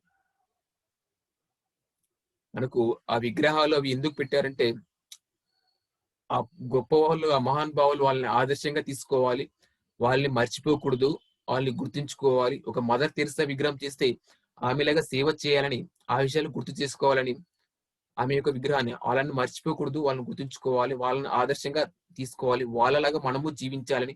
ఒక వివేకానంద విగ్రహం చూస్తే ఆ వివేకానంద దేశానికి చేసిన సేవలు గుర్తుకు రావాలి. మనం కూడా ఒక వివేకానంద లాగా తయారు కావాలని, ఆయన ఆదర్శంగా తీసుకోవాలని, ఇన్స్పైరింగ్ గా తీసుకోవాలని ఆ విగ్రహాలు పెట్టారు. కానీ పూజలు చేయమని, మొక్కమని, కోరికలు కోరుకోమని విగ్రహాలు అవి పెట్టలేదు. మహాత్మా గాంధీ విగ్రహం చేస్తే ఆయన భోజనం అహింస మార్గం మనకు గుర్తుకు రావాలి. గౌతమ బుద్ధుడి విగ్రహం చూస్తే ఆయన భోజనం ధ్యానం మనకు గుర్తుకు రావాలి. వాళ్ళు చేసినటువంటి లోకానికి ఇచ్చినటువంటి మేలు, వాళ్ళు ఇచ్చినటువంటి మంచి పనులు అవి మనకు గుర్తుకు రావాలి. వాళ్ళని ఆదర్శంగా తీసుకొని మనం వాళ్ళ జీవించడానికి ఉండాలని, వాళ్ళని మర్చిపోకూడదని ఆ విగ్రహాలు ఆ విధంగా ఆదర్శంగా పెట్టి తీసుకోవాలని చెప్పి పెట్టారే కానీ పూజలు చేసేయండి, కోరికలు కోరుకోండి, మొక్కండి అని ఎవరు చెప్పలేదు. అంతా రాంగ్ రూట్ లో వెళ్తున్నారు. అందుకే సార్ విగ్రహాలను వద్దు అని చెప్పి చెప్తుంటారు. అయినా కానీ ఇంకా ఇప్పటికీ కూడా ప్రతిసారికి విగ్రహాలు పెట్టేస్తున్నారు ఇంట్లో. అది కూడా ఈ ధ్యాన మార్గంలోకి వచ్చి ప్రతిసారి విగ్రహాలు పెట్టేస్తున్నారు, మొక్కుతున్నారు, కొబ్బరికాయలు కొడుతున్నారు, మళ్ళీ అజ్ఞానంలో పడిపోతున్నారు. ఈ జ్ఞాన మార్గంలోకి వచ్చి మళ్ళీ అజ్ఞానంలో పడిపోతున్నారు. చాలా విచిత్రంగా అనిపిస్తుంది, ఆశ్చర్యం అనిపిస్తుంది ఒక్కోసారి. సో ఇక్కడ అవమానించడం అంటే ఏంటంటే, ఆత్మను అవమానించడం అంటే ఏంటంటే, భగవంతుని అవమానించడం అంటే అసలనే భగవంతుడు ఎవరో తీసుకున్న తర్వాత ఆయన్ని పట్టుకోకుండా వేరే ఎవరిని పట్టుకున్నా, ఒరిజినల్ ఎమ్మెల్యేలు పట్టుకోకుండా డూప్లికేట్ ఎమ్మెల్యేలు పట్టుకుంటే మన పని ఎక్కడ అవుతుంది? కాబట్టి ఒరిజినల్ ఎమ్మెల్యేలు పట్టుకుంటే మన పని అవుతుంది. ఇప్పుడు ఆ వ్యక్తి పని అవుతుందంటే ఎట్టి పరిస్థితుల్లో పని కాదు, ఎమ్మెల్యే చేయడు. ఎందుకంటే అక్కడ అవమానించాడు కాబట్టి. అలాగే మనం కూడా అసలైన భగవంతుని పట్టుకుంటేనే మన పని అవుతుంది. కానీ డూప్లికేట్ భగవంతుని పట్టుకుంటే అసలైన భగవంతుడి దగ్గర మన పని జరగదు. కాబట్టి మనం అసలైన భగవంతుని ఆత్మను పట్టుకునే ప్రయత్నం చేయాలి. ఇది ఆత్మను అవమానించడం, భగవంతుని అవమానించడం వల్ల, ఇలా చేయడం వల్ల, ఈ విగ్రహారాధన పూజలు చేయడం వల్ల ఇంకా భగవంతుని తెలుసుకోలేకపోతున్నారు, ఆత్మను తెలుసుకోలేకపోతున్నారు. విగ్రహారాధన పూజలు చేస్తుంటే అసత్యంలో ఉన్నట్లు, ధ్యానం చేస్తే ఆత్మీయ భగవంతుని తెలుసుకొని ధ్యానం చేస్తే సత్యంలో మనం ఉన్నట్లు. విగ్రహారాధన పూజలు చేస్తుంటే అసత్యంలో ఉన్నట్లు. అసత్యంలో ఉంటే అశాంతి తప్పదు ఎవరికైనా. మీరు ధ్యానం చేసినా కానీ అశాంతి ఉంటుంది అసత్యంలో ఉంటే. మీరు ధ్యానం చేస్తూ సత్యంలోకి రావాలి. ఆత్మీయ భగవంతుడు, విగ్రహం భగవంతుడు కాదని సత్యంలోకి రావి విగ్రహాన్ని పట్టుకోవడం మానేసి ఆత్మను పట్టుకుంటే, అసలైన భగవంతుని పట్టుకుంటే అప్పుడు మీరు శాంతిగా మనం జీవించగలుగుతాం. ఆత్మ చెప్పింది ఆచరించినప్పుడు, భగవంతుడు చెప్పింది ఆచరించినప్పుడు, అలా ఆయన చెప్పింది ఆ స్వధర్మాన్ని, అంతరాత్మ ప్రబోధాన్ని, ఆత్మ ప్రబోధాన్ని, అంతర్వాన్ని మనం కనుక ఆచరించగలిగితే ఆ ఆత్మే బంధువై మనకు సహకరిస్తాడు. ఒక బంధువులాగా ఆత్మ మనకు సహకరిస్తుంది అని చెప్తారు. ఎంత అద్భుతంగా చెప్పారు చూడండి, ఎంత గొప్ప జ్ఞానం. అసలు అదృష్టవంతులం మనం నిజంగా ఈ భగవద్గీత అర్థం చేసుకున్న వాళ్ళు. జన్మధన్యం చేసుకున్నట్లే ఇది అర్థమైతే, ఆచరిస్తే, అర్థమైతేనే ఆచరిస్తాం కాబట్టి. సో అట్లా ఎంతో ఈ ముఖ్యమైన శ్లోకాలు ఇవన్నీ భగవద్గీతలో. ఒక్క శ్లోకంలో ప్రతి దాంట్లో కూడా ఎక్కడికి వెళ్తుంటే అంత అద్భుతమైన జ్ఞానమే. ఇట్లా భగవంతుని అవమానించడం. రెండోది ఏంటంటే, భగవంతుని హింసించడం వల్ల కూడా అందరికి ధ్యానం తెలుసుకోలేకపోతున్నారు. భగవంతుని హింసించడం అంటే ఏంటంటే, ఇంతకుముందే చెప్పుకున్నాం మనం 10వ అధ్యాయంలో 20వ శ్లోకంలో ఏంటంటే, అహమాత్మ గుడాకేశ సర్వభూతాశేష శ్లోకంలో భగవంతుడు ప్రతి జీవిలో ఉన్నాడు కాబట్టి ఏ జీవిని హింసిస్తున్నా భగవంతుని హింసించాలని, కోడిని హింసిస్తున్నా, మేకని హింసిస్తున్నా, చేపని హింసిస్తున్నా భగవంతుని హింసినట్లే అని చెప్పుకున్నాం. అటువంటిప్పుడు భగవంతుని హింస చేస్తుంటే, మాంసాహారం తింటుంటే, కోళ్ళని, మేకల్ని, చేపల్ని, రొయ్యల్ని, పీతల్ని, ఏనుగుల్ని, పందుల్ని అన్నిటిని చంపుకొని తింటుంటే, ఆవుల్ని, ఎద్దుల్ని వీటిలా చంపుకొని తింటుంటే వాళ్ళు ధ్యానంలోకి రాలేరు, వచ్చినా నిలబడలేరు. అందుకే మీరు ధ్యానం చేయకపోయినా పర్లేదు కానీ మాంసాహారం మాత్రం తినకండి అని చెప్తాడు ప్రతిసారి. మీరు ధ్యానం చేయకపోయినా పర్లేదు కానీ మాంసాహారం మానండి. మీరు మాంసాహారం తినుకుంటూ ధ్యానంలోకి వచ్చినా కానీ ధ్యానంలో నిలబడలేరు, ఏం మార్పు రాదు. వేస్ట్, చేసి కూడా వేస్ట్. మీరు అధర్మంలో ఉంటే ధ్యానం చేస్తే ఏం ప్రయోజనం? అసత్యంలో ఉంటూ, అధర్మంలో ఉంటే ధ్యానం చేయడం వల్ల నష్టపోతాం. ధర్మో రక్షిత రక్షిత కదా, అధర్మో రక్షిత భక్షిత. అధర్మములు ఉంటే అదే మనకు ఆ ధర్మం మనల్ని భక్షిస్తుంది, నాశనం చేస్తుంది, నశించేస్తుంది. సో ఇక్కడ భగవంతుని హింసించడం అంటే ఆ కోలను, మేకల, జీవహింస చేస్తే మనం ఈ మార్గమైన ధ్యానం మనం తెలుసుకోలేము. అందుకే ముందు మీరు జీవహింస మానండి, మాంసాహారం మానండి, తర్వాత మీరు ధ్యానంలోకి రాగలుగుతారు, అవకాశం వస్తుంది. ఇంకా జీవహింస చేస్తుంటే, మాంసం తింటుంటే మీరు ధ్యానంలోకి రాలేరు, వచ్చినా ఇందులో నిలబడలేరు. ఏదో విధంగా నేచర్ మిమ్మల్ని తప్పిస్తుంది. ఏదో సాకులు చెప్పి, కారణాలు చెప్పి, రకరకాల పరిస్థితులు సృష్టించి మాంసాహారం మీరు తినుకుంటే ఉంటే కనుక. కాబట్టి ముఖ్యంగా మీరు ధ్యానం చేయకపోయినప్పుడు లేదు, కొత్తగా వచ్చిన వాళ్ళైనా సరే ధ్యానం చేయకపోయినా మీరు ముందు మాంసాహారం మానేయాలి, భగవంతుని హింసించడం మానేయాలి. అప్పుడు మెల్లిగా ఆ భగవంతుని తీసుకున్న మార్గం మనకు తెలుసుకుంటాం. ధ్యాన మార్గంలోకి వచ్చి విషయాలు మనం అవగాహన చేసుకుంటాం. మరి ఇంకొక శ్లోకం మనం తెలుసుకుందాం, మరొక ఇంపార్టెంట్ శ్లోకం. ఇది కూడా చాలా ఇంపార్టెంట్. ఇంకొక 2 శ్లోకాలు తెలుసుకుని మనం ఈ రోజు కార్యక్రమం ముగించుకుంటాం. అందులో ఇంకొక ముఖ్యమైన శ్లోకం ఏంటంటే భగవద్గీతలో ముఖ్యమైన శ్లోకం ఏంటంటే 2వ అధ్యాయంలో 47వ శ్లోకం ఇది. 2వ అధ్యాయంలో 47వ శ్లోకం ఏంటంటే కర్మణ్యేవాధికారస్తే మా ఫలేషు కదాచన మా కర్మ ఫల హేతుర్భో మా తే సంగోస్వ కర్మణి. 2వ అధ్యాయంలో 47వ శ్లోకం. కర్మణ్యేవాధికారస్తే మా ఫలేషు కదాచన మా కర్మ ఫల హేతుర్భో మా తే సంగోస్వ కర్మణి. కర్మలు చేయడం వరకే మనవంతుడు కానీ కర్మ యొక్క ప్రతిఫలాన్ని ఆశించకూడదు. మా కర్మ ఫల హేతుర్భో మా తే సంగోస్వ. అంటే కర్మలు చేయడం కర్మ ఫలాన్ని ఆశించవద్దని చెప్పానని కర్మలు చేయడం మానవద్దని కూడా అన్నారు. మానవుడు కర్మాధికారి, భగవంతుడు కర్మఫల ప్రదాత. మానవుడు కర్మలు చేసే అధికారం ఉంది. చేసిన కర్మకు తగిన ప్రతిఫలం ఇచ్చేది ఎవరంటే భగవంతుడు. నేను కర్మలు చేశాను కదా, నాకు ప్రతిఫలం ఇవ్వు అని ఆశించకూడదు, కోరకూడదు, అడగకూడదు. ప్రతిఫలాన్ని ఆశించకూడదు. కర్మఫల త్యాగం చేయాలి. కర్మలు చేయాలి కానీ ప్రతిఫలాన్ని మనకు చెప్తారు, పని చెయ్యి, ప్రతిఫలం ఆశించకు. ఇదే భగవద్గీత యొక్క సారాంశం. కర్మఫల త్యాగం చేయడం భగవద్గీతలో సారాంశం. మనం ఇదే అర్థం చేసుకుంటాం. ఏం అర్థం చేసుకుంటే నువ్వు దేహం కాదు, నువ్వు ఆత్మ అని మనం అర్థం చేసుకుంటాం. ధర్మో రక్షిత రక్షిత అని అర్థం చేసుకుంటాం. కర్మఫల త్యాగం చేయాలని, నిష్కామ కర్మ చేయాలని, కోరికలు లేకుండా మనకు ధ్యానం చేయమని, సంకల్పాలు లేకుండా, ఏమి అడగకుండా, ఆశించకుండా కర్మలు చేయాలి, పనులు చేయాలి. మోర్ వర్క్స్ మోర్ ప్రోగ్రెస్ అని సారు ప్రకృతి వేళలో వైజాగ్ లో ఒక స్పీచ్ లో చెప్పారు.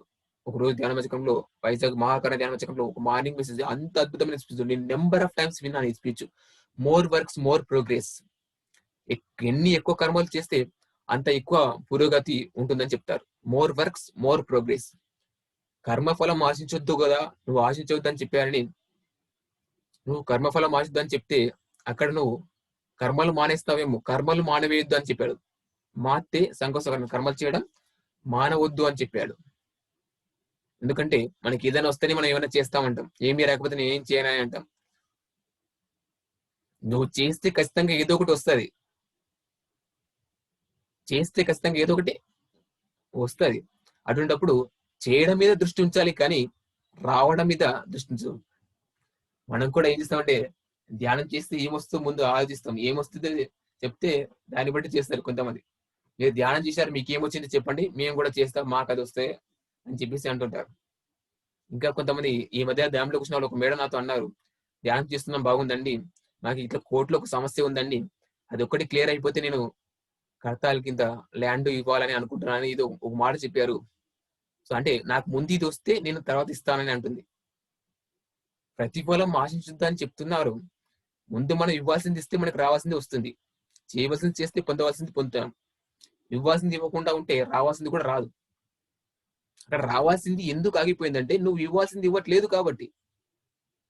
పొందవలసింది ఎందుకు పొందట్లేదంటే చేయవలసింది ఇంకా చేయట్లేదు కాబట్టి. చేయవలసింది ఇవ్వాల్సింది మనం ఎప్పుడైతే ఇస్తామో మనకి రావాల్సింది ఆటోమేటిక్ గా వస్తుంది. మనకి చాలా మంది ఏమంటారంటే వస్తే ఇస్తామని అంటారు. వస్తే ఇస్తాం కాదు, ఉన్న దాంట్లో ఇస్తూ పోతుంటే రావాల్సింది వస్తుంది.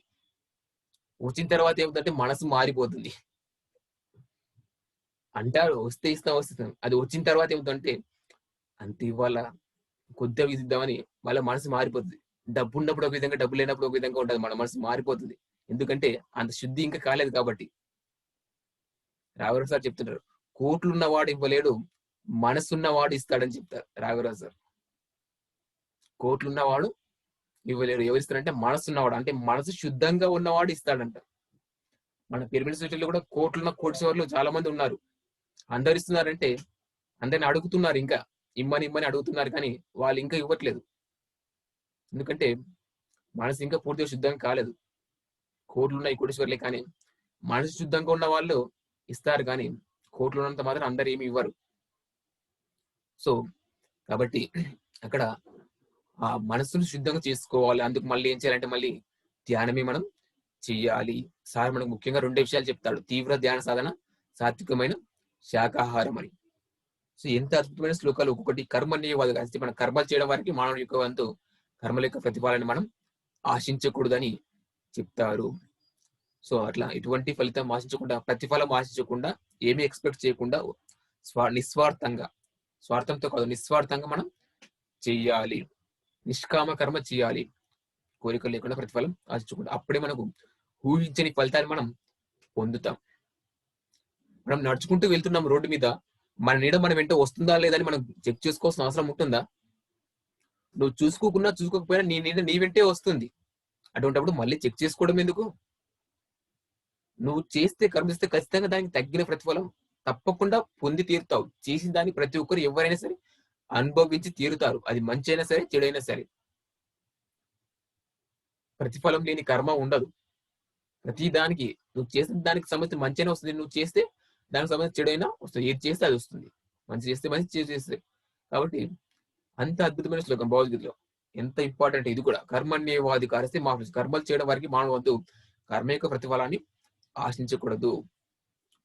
మరి ఆశించొద్దని చెప్పి కర్మలు చేయడం కూడా మానివేయొద్దు. ఇంకా ఎగ్జామ్ మనకు ప్రతిఫలం గురించి ఆశించినప్పుడు ప్రతిఫలం బుద్ధని అంటున్నాడు కదా అని చెప్పేసి కర్మలు చేయడం కూడా మానొద్దాను. మోర్ వర్క్స్ ఎన్ని ఎక్కువ కర్మలు చేస్తే, ఎన్ని ఎక్కువ పనులు చేస్తే అంత అభివృద్ధి ఉంటుందని చెప్తారు ప్రతిసారి మనకు. సో ఇది కూడా చాలా చాలా ఇంపార్టెంట్ శ్లోకం భగవద్గీతలో. కర్మలు చేయడం వారికి మానవ వంతు, కర్మ యొక్క ప్రతిఫలాన్ని ఆశించకూడదు అనేది ఎప్పుడు గుర్తుంచుకోవాలి. ఇక్కడ ఆ ప్రతిఫలం ఆశిస్తే ఏంటంటే మనం డిసప్పాయింట్ అవుతాం, దుఃఖానికి గురవుతాం చాలా సందర్భాల్లో. పని చేయడం మీద మనం దృష్టించాలి కానీ ప్రతిఫలం మీద దృష్టి ఉంచకూడదు అని చెప్తారు. సాధకుడు ఎప్పుడైనా కానీ సాధన మీద మనం దృష్టి ఉంచాలి, మన పని చేయడం మీద మనం దృష్టి ఉంచాలి. మన పని మనం పర్ఫెక్ట్ గా చేస్తే, మనం కరెక్ట్ గా ప్రిపేర్ అయ్యి ఎగ్జామ్ రాస్తే ఆటోమేటిక్ గా రిజల్ట్ వస్తుంది. ఎక్స్పెక్ట్ చేయాల్సిన అవసరమే ఉండదు, అనుకోవాల్సిన అవసరమే లేదు, కోరుకోవాల్సిన అవసరం లేదు, ఊహించాల్సిన అవసరమే ఉండదు, ఎదురు చూడాల్సిన అవసరం కూడా ఉండదు. కరెక్ట్ గా మనం పని మీద మనం దృష్టి ఉంచితే, మన సాధన మీద మనం దృష్టి ఉంచితే, సాధకులు ఎప్పుడంటే పని మీద దృష్టి ఉంచాలి కానీ ఫలితం మీద దృష్టి ఉంచకూడదు. ఫలితం మీదకి మన దృష్టి పోతే దుఃఖానికి గురవుతాం, డిసప్పాయింట్ అవుతాం, మన పని కూడా సరిగా చేయలేకపోతాం. కాబట్టి మన డ్యూటీ ఏందో, మన వర్క్ ఏందో దాన్ని చేయడం మీద మనం దృష్టి ఉంచాలి. ఇది వస్తుందో రాదో, రిజల్ట్ వస్తుందో రాదో అని ఒక్క డౌట్ వచ్చిందంటే అక్కడే ఆగిపోతాం, మనం ముందుకు వెళ్ళలేము ఫలితం గురించి ఆలోచిస్తే. కాబట్టి ఇటువంటిది ఆశించకూడదు. అది ఈ శ్లోకం ద్వారా మనం తెలుసుకున్నది. కర్మణ్యేవాధికారిస్తే మా ఫలేషు కదాచన మా కర్మ ఫల ఇద్దరు మా తే సంగోత్సం కర్మ. 2వ అధ్యాయంలో 47 శ్లోకం, ఎంత ఇంపార్టెంట్ శ్లోకంలో. ఇంకోటి 4వ అధ్యాయంలో 19 శ్లోకం చెప్పడం జరిగింది. ఏమిటంటే 4వ అధ్యాయంలో 19 శ్లోకం, యస్య సర్వే సమారంభ కామ సంకల్ప వర్జిత జ్ఞానాగ్ని దగ్ధ కర్మాణం తామహు పండితం బుధ అని. ఎంత అద్భుతమైన శ్లోకం ఇది కూడా. నెంబర్ ఆఫ్ టైమ్స్ చెప్తుంటారు పత్రి సారు, రాఘవరావు సారు, రాజలక్ష్మి మేడం దంపతులు. యస్య సర్వే సమారంభ కామ సంకల్ప వర్జిత జ్ఞానాగ్ని దగ్ధ కర్మాణం తామహు పండితం బుధ. ఈ శ్లోకంలో నెంబర్ ఆఫ్ టైమ్స్ విని విని విని కొన్ని శ్లోకాలు నాకు నోటెడ్ అయిపోయినాయి. అట్లా నేను చిన్నప్పుడు ఏంటంటే, నేను మా ఊళ్ళో ఒక చిన్న టెంపుల్ ఉంది మా ఇంటి దగ్గరలో. అక్కడ పొద్దున్నే భగవద్గీత పెట్టారు. పల్లెటూరులో భగవద్గీత చాలా మంది పొద్దుల్లో మైకు పెట్టేసి మైకులో భగవద్గీత రోజు పెడుతూ ఉండేవాళ్ళు. ఆ ఘంటసాల భగవద్గీతలో విని విని విని కూడా, రోజు విని కూడా కొన్ని శ్లోకాలు అది గుర్తుండిపోయినాయి నాకు. వాటి యొక్క భావం పూర్తిగా అర్థం కాలేదు, కొద్దిగా తెలిసింది కానీ అప్పుడు ఘంటసాల గారి భగవద్గీతలు కొంచెం తెలిసింది. కానీ తర్వాత ఈ మార్గంలోకి వచ్చిన తర్వాత ఆ చిన్నప్పటి నుంచి ఆ భావాలు, ఆ భగవద్గీత కానీ అవన్నీ లాభాలు మెల్లిగా నా లోపల అలా వచ్చాయి.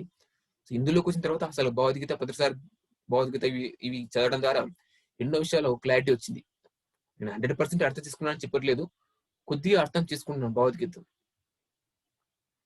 చక్రవర్తి రాఘవరావు దంపతుల సాంగత్యం వల్ల, పత్రి గారి వల్ల, ఆ భగవద్గీత పుస్తకాలు చదవడం ద్వారా కొద్దిగా తెలుసుకున్నాం.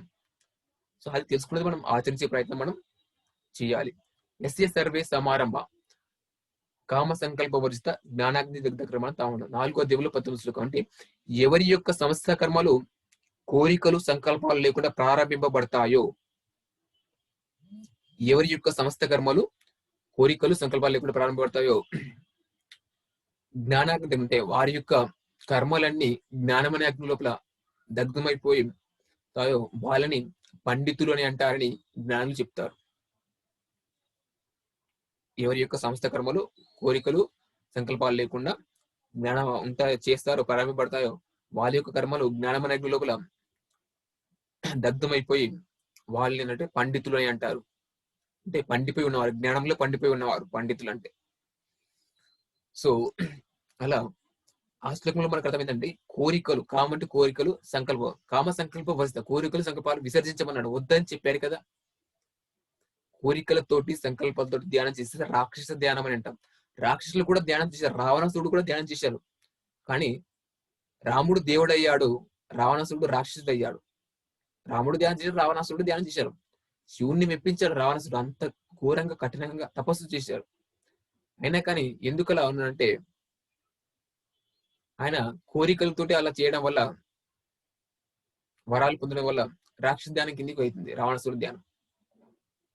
సో మనం కోరికలతోటి సంకల్పాలతోటి ఏదో ఆశించి ప్రతిఫలం ఆశించి నేను చేస్తున్నాననే భావం కూడా వద్దాను. నిష్కామ కర్మను కర్తృత్వ భావం లేకుండా, కర్తృత్వ భావం అంటే నేను చేస్తున్నానే భావం కూడా లేకుండా చేయమని మనకు చెప్పడం జరిగింది. అలా ఎటువంటి కోరికలు సంకల్పాలు లేకుండా ఎవరి యొక్క కర్మలు ప్రారంభపడతాయో, ఎవరి యొక్క కర్మలు జ్ఞానమనే అగ్నిలో దగ్ధమైపోతావో వాళ్ళని పండితులు అని అంటారని మనకు ఇందులో చెప్తారు. పండితులు అంటే జ్ఞానంలో పండిపోయి ఉన్నవాళ్ళు.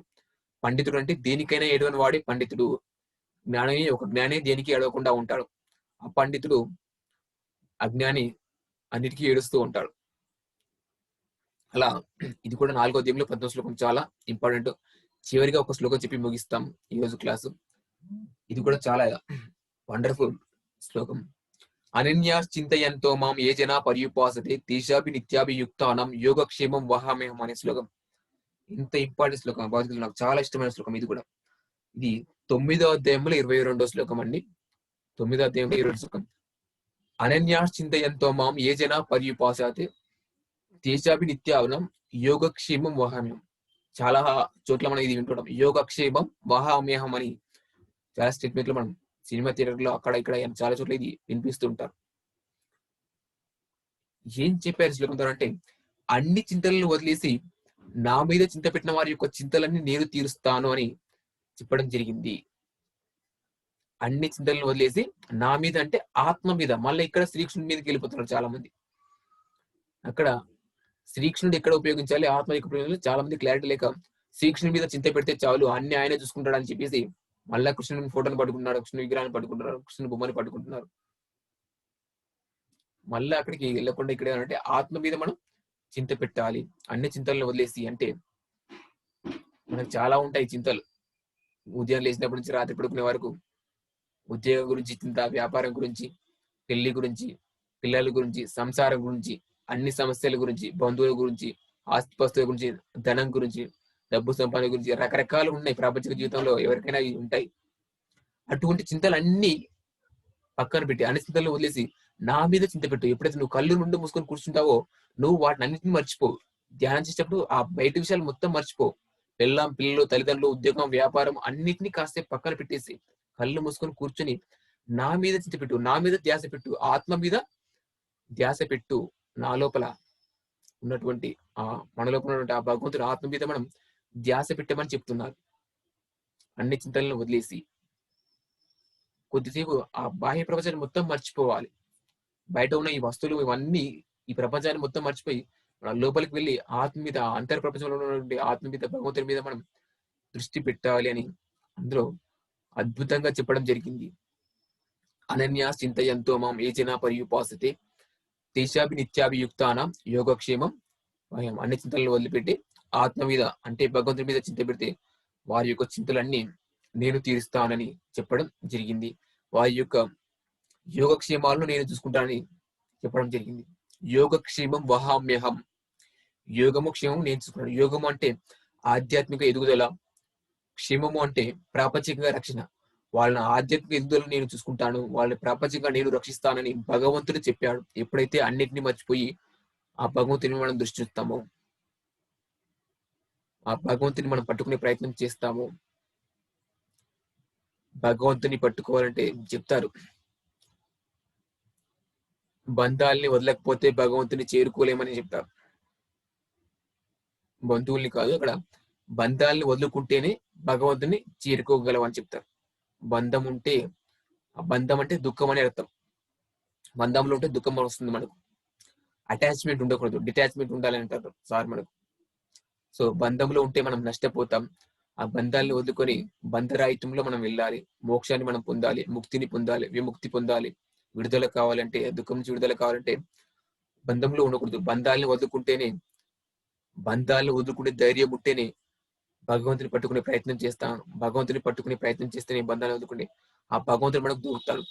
చిన్న పరీక్ష పెడతారు. నిజంగా ఈ ప్రపంచం అంతా బంధాలు, బంధుత్వాలు, ఆస్తిపాస్తులు, ధనము అన్ని ఒకవైపు పెట్టేసి తాను ఇంకొక వైపు ఉంటాడంట భగవంతుడు. తాను చేసిన సృష్టి అంతా ఒక వైపు ఉంటుందంట. సమస్త ప్రపంచం 84 లక్షల రకాల జీవరాశులు కోటాను కోట్ల ప్రపంచం అంతా ఒకవైపు పెట్టేసి సృష్టి అంతా ఒకవైపు పెట్టేసి తాను ఇంకొక వైపు ఉంటాడా. నేను కావాలి నీకు, నేను కావాలా, నా సృష్టి కావాలని అడిగితే మనం ఏం చేస్తామంటే నాకు అది కావాలి, ఇది కావాలి, కారు కావాలి, బైక్ కావాలి, ఇల్లు కావాలి, ఆస్తి కావాలి, మంచి పిల్లం కావాలి, ఉద్యోగం కావాలి, వ్యాపారం కావాలి, వ్యాపారంలో లాభం రావాలి, ఇలాంటి కోరికలు కోరుకుంటామని. ఉద్యోగం లేకపోతే ఉద్యోగం కావాలంటాం, ఉద్యోగం వస్తే బైక్ కావాలి లేదా కారు కావాలంటాం, బైక్ కారు వస్తే మంచిగా డబ్బు సంపాదించాలని, డబ్బు కావాలని అంటాం, మంచి ఇల్లు కట్టుకోవాలని అనుకుంటాం.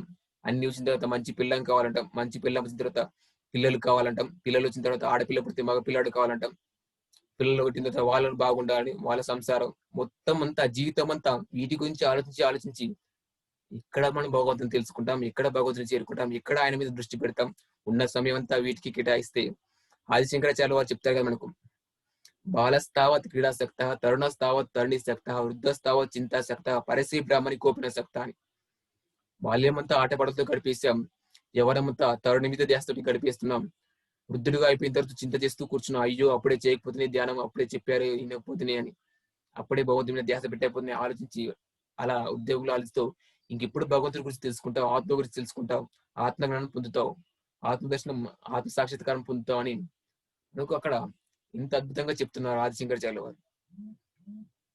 అలా భగవద్గీతలో మనకి ఎన్ని చెప్తున్నారంటే అన్ని చింతలను వదిలేసి ఆత్మ మీద అంటే భగవంతుడి మీద చింత పెడితే, ఆయన్ని పట్టుకునే ప్రయత్నం చేస్తే ఆయనే అన్ని చూసుకుంటాడు. మన యోగం అంటే ఆధ్యాత్మిక ఎదుగుదల, మనం ఎదుగుతాం, ఆధ్యాత్మికంగా ఎదుగుదల ఆయనే చూసుకుంటాడు, మనల్ని ప్రాపంచికంగా రక్షిస్తాడు. కానీ నిజంగా రక్షిస్తాడా భగవంతుడని ఇంకొక డౌట్ వస్తుంది మళ్ళీ చాలా మందికి. ఊరికే అంటారు, ఏదో క్లాస్ లో చెప్తారు, కానీ నిజంగా ఏడ రక్షిస్తాడబ్బా మనల్ని అని మళ్ళీ అదే డౌట్ పడుతూ ఉంటారు. విశ్వాసం కావాలి కదా మనకు భగవంతుడి మీద, ఆత్మ మీద. ఆ విశ్వాసం తెచ్చుకోవాలి మనం. ఆత్మ మీద, భగవంతుడి మీద విశ్వాసం ఉంటే, ఆవగించేంత విశ్వాసం ఉంటే కొండలైనా పిండి చేయొచ్చు మనకు చెప్తారు కదా. ఆవగించేంత, ఇంత చిన్నగా ఉంటుంది ఆవగింత, అంత విశ్వాసం చాలు భగవంతుడి మీద. కొంచెం విశ్వాసం ఉంటే ఎన్నో చేయొచ్చు భగవంతుడి మీద, అన్ని ఆయనే చూసుకుంటాడని. అంత అద్భుతంగా చెప్పారు భగవద్గీతలో మనకు. ఆత్మను పట్టుకోవాలంటే అంత ధ్యానం చేయాలి మనం. ధ్యానం యొక్క గొప్పతనాన్ని వివరించారు, జ్ఞానం యొక్క గొప్పతనాన్ని వివరించారు. జీవహింస చేయకూడదని, మనం దేహం కాదు మనం ఆత్మ అని, అందరూ ఆత్మలనే విషయాన్ని చెప్పారు. అందరూ సమానమైన విషయాన్ని మనకు తెలుస్తుంది. ధర్మో రక్షిత అనేది చెప్పారు, నిష్కామ కర్మ చేయమని చెప్పారు, ధ్యాన యజ్ఞాలు నిర్వహించమని మనకు భగవద్గీత యొక్క సారం చెప్పారు. అంతా భగవద్గీతలో కర్మలు చేయడం మానవద్దు, కర్మ యొక్క ప్రతిఫలాన్ని ఖర్చుతో భావంతో చేయమని చెప్పారు. ఇటువంటి కోరికలు కోరకుండా, సంకల్పాలు లేకుండా, ప్రతిఫలం ఆశించకుండా నిష్కామ కర్మ చేయమన్నాడు నిస్వార్థంగా. అన్ని విషయాలు ఇవన్నీ పదే మళ్ళీ వింటుండాలి, విన్నవే వింటుండాలి, చెప్పింది మళ్ళీ చెప్తూ ఉండాలి. మన లోపల జీర్ణించుకుపోవాలి. ఇవన్నీ ఆత్మీయ భగవంతుడు అనే విషయం మన లోపల అణువను జీర్ణించుకుపోవాలి. అంత బాగా మళ్ళీ వినాలి, మళ్ళీ అర్థమయ్యే విధంగా ప్రయత్నం చేద్దాం. మనం ఇంకా అనుభవపూర్వంగా తెలుసుకోలేదు భగవంతుని ఆత్మని, ఇంకా అనుభవపూర్వంగా తెలుసుకోలేదు. అట్లీస్ట్ మనం ప్రయత్నం చేద్దాం. అదే మళ్ళీ విని అర్థం చేసుకుని ఆ భగవంతుడి మీద ఆసక్తిని పెంచుకుందాం. ఆయన యొక్క గొప్పతనం తెలిసినప్పుడు ఆ భగవంతుడి పట్ల ఆసక్తి కలుగుతుంది, ఆ భగవంతుని చేరుకున్నటువంటి ధ్యానం పట్ల ఆసక్తి కలుగుతుంది. ఆ భగవంతుని యొక్క గొప్పతనం తెలిసినప్పుడు, ఆత్మ యొక్క గొప్పతనం తెలిసినప్పుడు ఆ గొప్పతనం తెలుసుకునే ప్రయత్నం మనం చేద్దాం. ఆత్మ యొక్క గొప్పతనం, భగవంతుని యొక్క గొప్పతనం తెలుసుకునే ప్రయత్నం మనం చేస్తే అప్పుడు దాని పట్ల ఆసక్తి కలుగుతుంది. ధ్యానానికి మనం ఫస్ట్ ప్రిఫరెన్స్ ఇస్తున్నామంటే భగవంతునికి మనం ఫస్ట్ ప్రిఫరెన్స్ ఇస్తున్నాం. భగవంతుడు అంటే ఎవరు? ఆత్మ. ఆత్మకు మనం ఫస్ట్ ప్రిఫరెన్స్. ఆత్మ అంటే ఎవరు? మనమే ఆత్మ. మనకు మనం ఫస్ట్ ప్రిఫరెన్స్ ఇస్తున్నాం. మనం ఏం చేస్తామంటే భగవంతుని ఫస్ట్ ప్రిఫరెన్స్ ఇవ్వకుండా, ధ్యానానికి ఫస్ట్ ప్రిఫరెన్స్ ఇవ్వకుండా, పని చేయడానికి ఫస్ట్ ప్రిఫరెన్స్ ఇస్తాం. పనంతా అయిపోయిన తర్వాత ధ్యానం చేద్దామని అంటాం. మనం చేసేది కూడా అది. చాలా మంది పని ఉంది ఈ రోజు కాదులే, రేపు చేద్దాంలే ధ్యానం, ఒక రోజు చేయకపోతే ఏమవుతుంది అంటాం. నువ్వు ధ్యానం ఫస్ట్ ప్రిఫరెన్స్ ఇవ్వలేదంటే, సెకండ్ ప్రిఫరెన్స్ ఇస్తున్నావు అంటే భగవంతుని ఫస్ట్ ప్రిఫరెన్స్ ఇవ్వలేదు, ఆత్మకు ఫస్ట్ ప్రిఫరెన్స్ లేదు. ఆత్మ అంటే నువ్వు ఫస్ట్ ప్రిఫరెన్స్ ఇవ్వలేదు. మనకు మనమే ఫస్ట్ ప్రిఫరెన్స్ ఇవ్వలేకపోతున్నాం. వేరే పనులు, ప్రాపంచికంగా ఏదో పనులు చేయడం కోసం దేహానికి వాటికి ప్రాముఖ్యం ఇస్తున్నాం, ఆత్మకు ప్రాముఖ్యం ఇవ్వట్లేదు. దేహానికి మనసుకు ఫస్ట్ ప్రిఫరెన్స్ ఇస్తున్నాం. కానీ ఎప్పుడైతే మనకు మనం ఫస్ట్ ప్రిఫరెన్స్ ఇచ్చుకుంటామో, ఎప్పుడైతే ఆత్మకు మనం ఫస్ట్ ప్రిఫరెన్స్ ఇస్తామో, ఎప్పుడైతే భగవంతుడికి మనం ఫస్ట్ ప్రిఫరెన్స్ ఇస్తామో, అప్పుడు భగవంతుడు మనకు ఫస్ట్ ప్రిఫరెన్స్ ఇస్తాడు. ఫస్ట్ ప్రియారిటీలో మనకి ఇస్తాడు, టాప్ ప్రియారిటీ. మనం తర్వాత చేద్దాంలే అనుకుంటే తర్వాత ఉంటామని గ్యారంటీ ఉందా? తర్వాత అనేది ఉందా? ఫ్యూచర్ అనేది ఉందా? భవిష్యత్తులో ఉంటామని గ్యారంటీ ఉందా?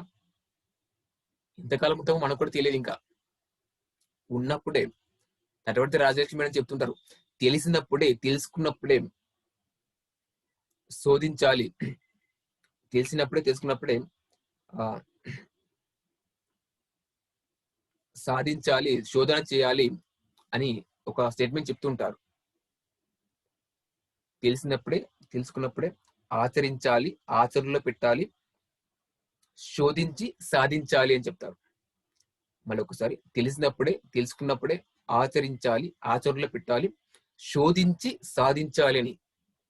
సో ఆ ప్రయత్నం మనం చేయాలి. అలా భగవద్గీతలో ఎంత అద్భుతంగా మనకు ఈ అద్భుతమైన జ్ఞానం మనకు అందించారు. ఒక్క శ్లోకాన్ని మనం అర్థం చేసుకున్న ధ్యానం యొక్క గొప్పతనం, ఆత్మ యొక్క గొప్పతనం, ఆత్మ జ్ఞానం యొక్క గొప్పతనం మనం తెలుసుకుంటే ధ్యానం చేయడానికి ఇంపార్టెన్స్ ఇస్తాం, ప్రిఫరెన్స్ ఇస్తాం. టైం లేదు అని అంటారు చాలా మంది, చాలా బిజీ అండి అంటారు. మీకు మీరు టైం కేటాయించుకోవడానికి, మనకు మనం టైం కేటాయించడానికి, మన కోసం మనం టైం కేటాయించకపోతే ఇంకెవరి కోసం టైం కేటాయిస్తాం? దేహం కోసం, మనసు కోసమే చేసేవన్నీ, ఉదయం లేచినప్పుడు రాత్రి పడుకున్న మనం చేసేవన్నీ దేహం కోసం, మనసు కోసం, సంపాదించేవన్నీ పిల్లల కోసం, పిల్లల కోసం, తల్లిదండ్రుల కోసం, సమాజం కోసం, కుటుంబం కోసం, వీటి కోసమే అన్ని చేస్తున్నాం. దేహం కోసం, మనసు కోసం మనం చేసేవన్నీ. ఆత్మ కోసం, మన కోసం మనం ఏం చేసుకున్నామంటే ఏమీ లేదు. ఒక ధ్యానం మనం సరిగ్గా చేసినామంటే ధ్యానం కూడా ఇంకా మనం సరిగ్గా చేయట్లేదు చాలా మంది. ఏదో కొంతమంది టైం ఉన్నప్పుడు చేస్తామండి, అవకాశం ఉన్నప్పుడు చేస్తామండి, చాలా బిజీ అండి, వ్యాపారం అండి, ఉద్యోగం అండి, అన్ని చెప్తున్నాం. నిజంగా మనసు ఉంటే మార్గం ఉంటుందండి. చెయ్యాలనే మనసు మనకుంటే కనుక ఖచ్చితంగా మార్గం దొరుకుతుంది, అవకాశం దొరుకుతుంది. చేయాలనే తపన, ఆ జిజ్ఞాస మన లోపల ఉంటే. ఎందుకు దొరకదండి? చేయలేదా లోకంలో ఎవరు? పొందలేదా భగవంతుని? ఎంతో మంది చేశారు కదా, పొందారు కదా. మరి వాళ్ళకు ఉన్నటువంటి, వాళ్ళు తెలుసుకున్నటువంటిది మనం ఎందుకు తెలుసుకోలేం? మనం ఎందుకు చేయలేం? ఏదో కారణాలు చెప్తూ ఉంటాం, ఆ ఆసక్తి లేక, చేయాలనే తపన లేక. కాబట్టి అందరం ఇక్కడ ముఖ్యంగా మనం తెలుసుకుంది అంటే ధ్యానం యొక్క గొప్పతనం తెలుసుకున్నాం, భగవంతుని యొక్క గొప్పతనం తెలుసుకున్నాం. ధ్యానం చేద్దాం అందరం. ఆత్మజ్ఞానం కోసం మనం ధ్యానం చేద్దాం, ఆత్మను తెలుసుకోవడం కోసం, భగవంతుని తెలుసుకోవడం కోసం ఆయన పట్టుకునే ప్రయత్నం మనం చేద్దాం.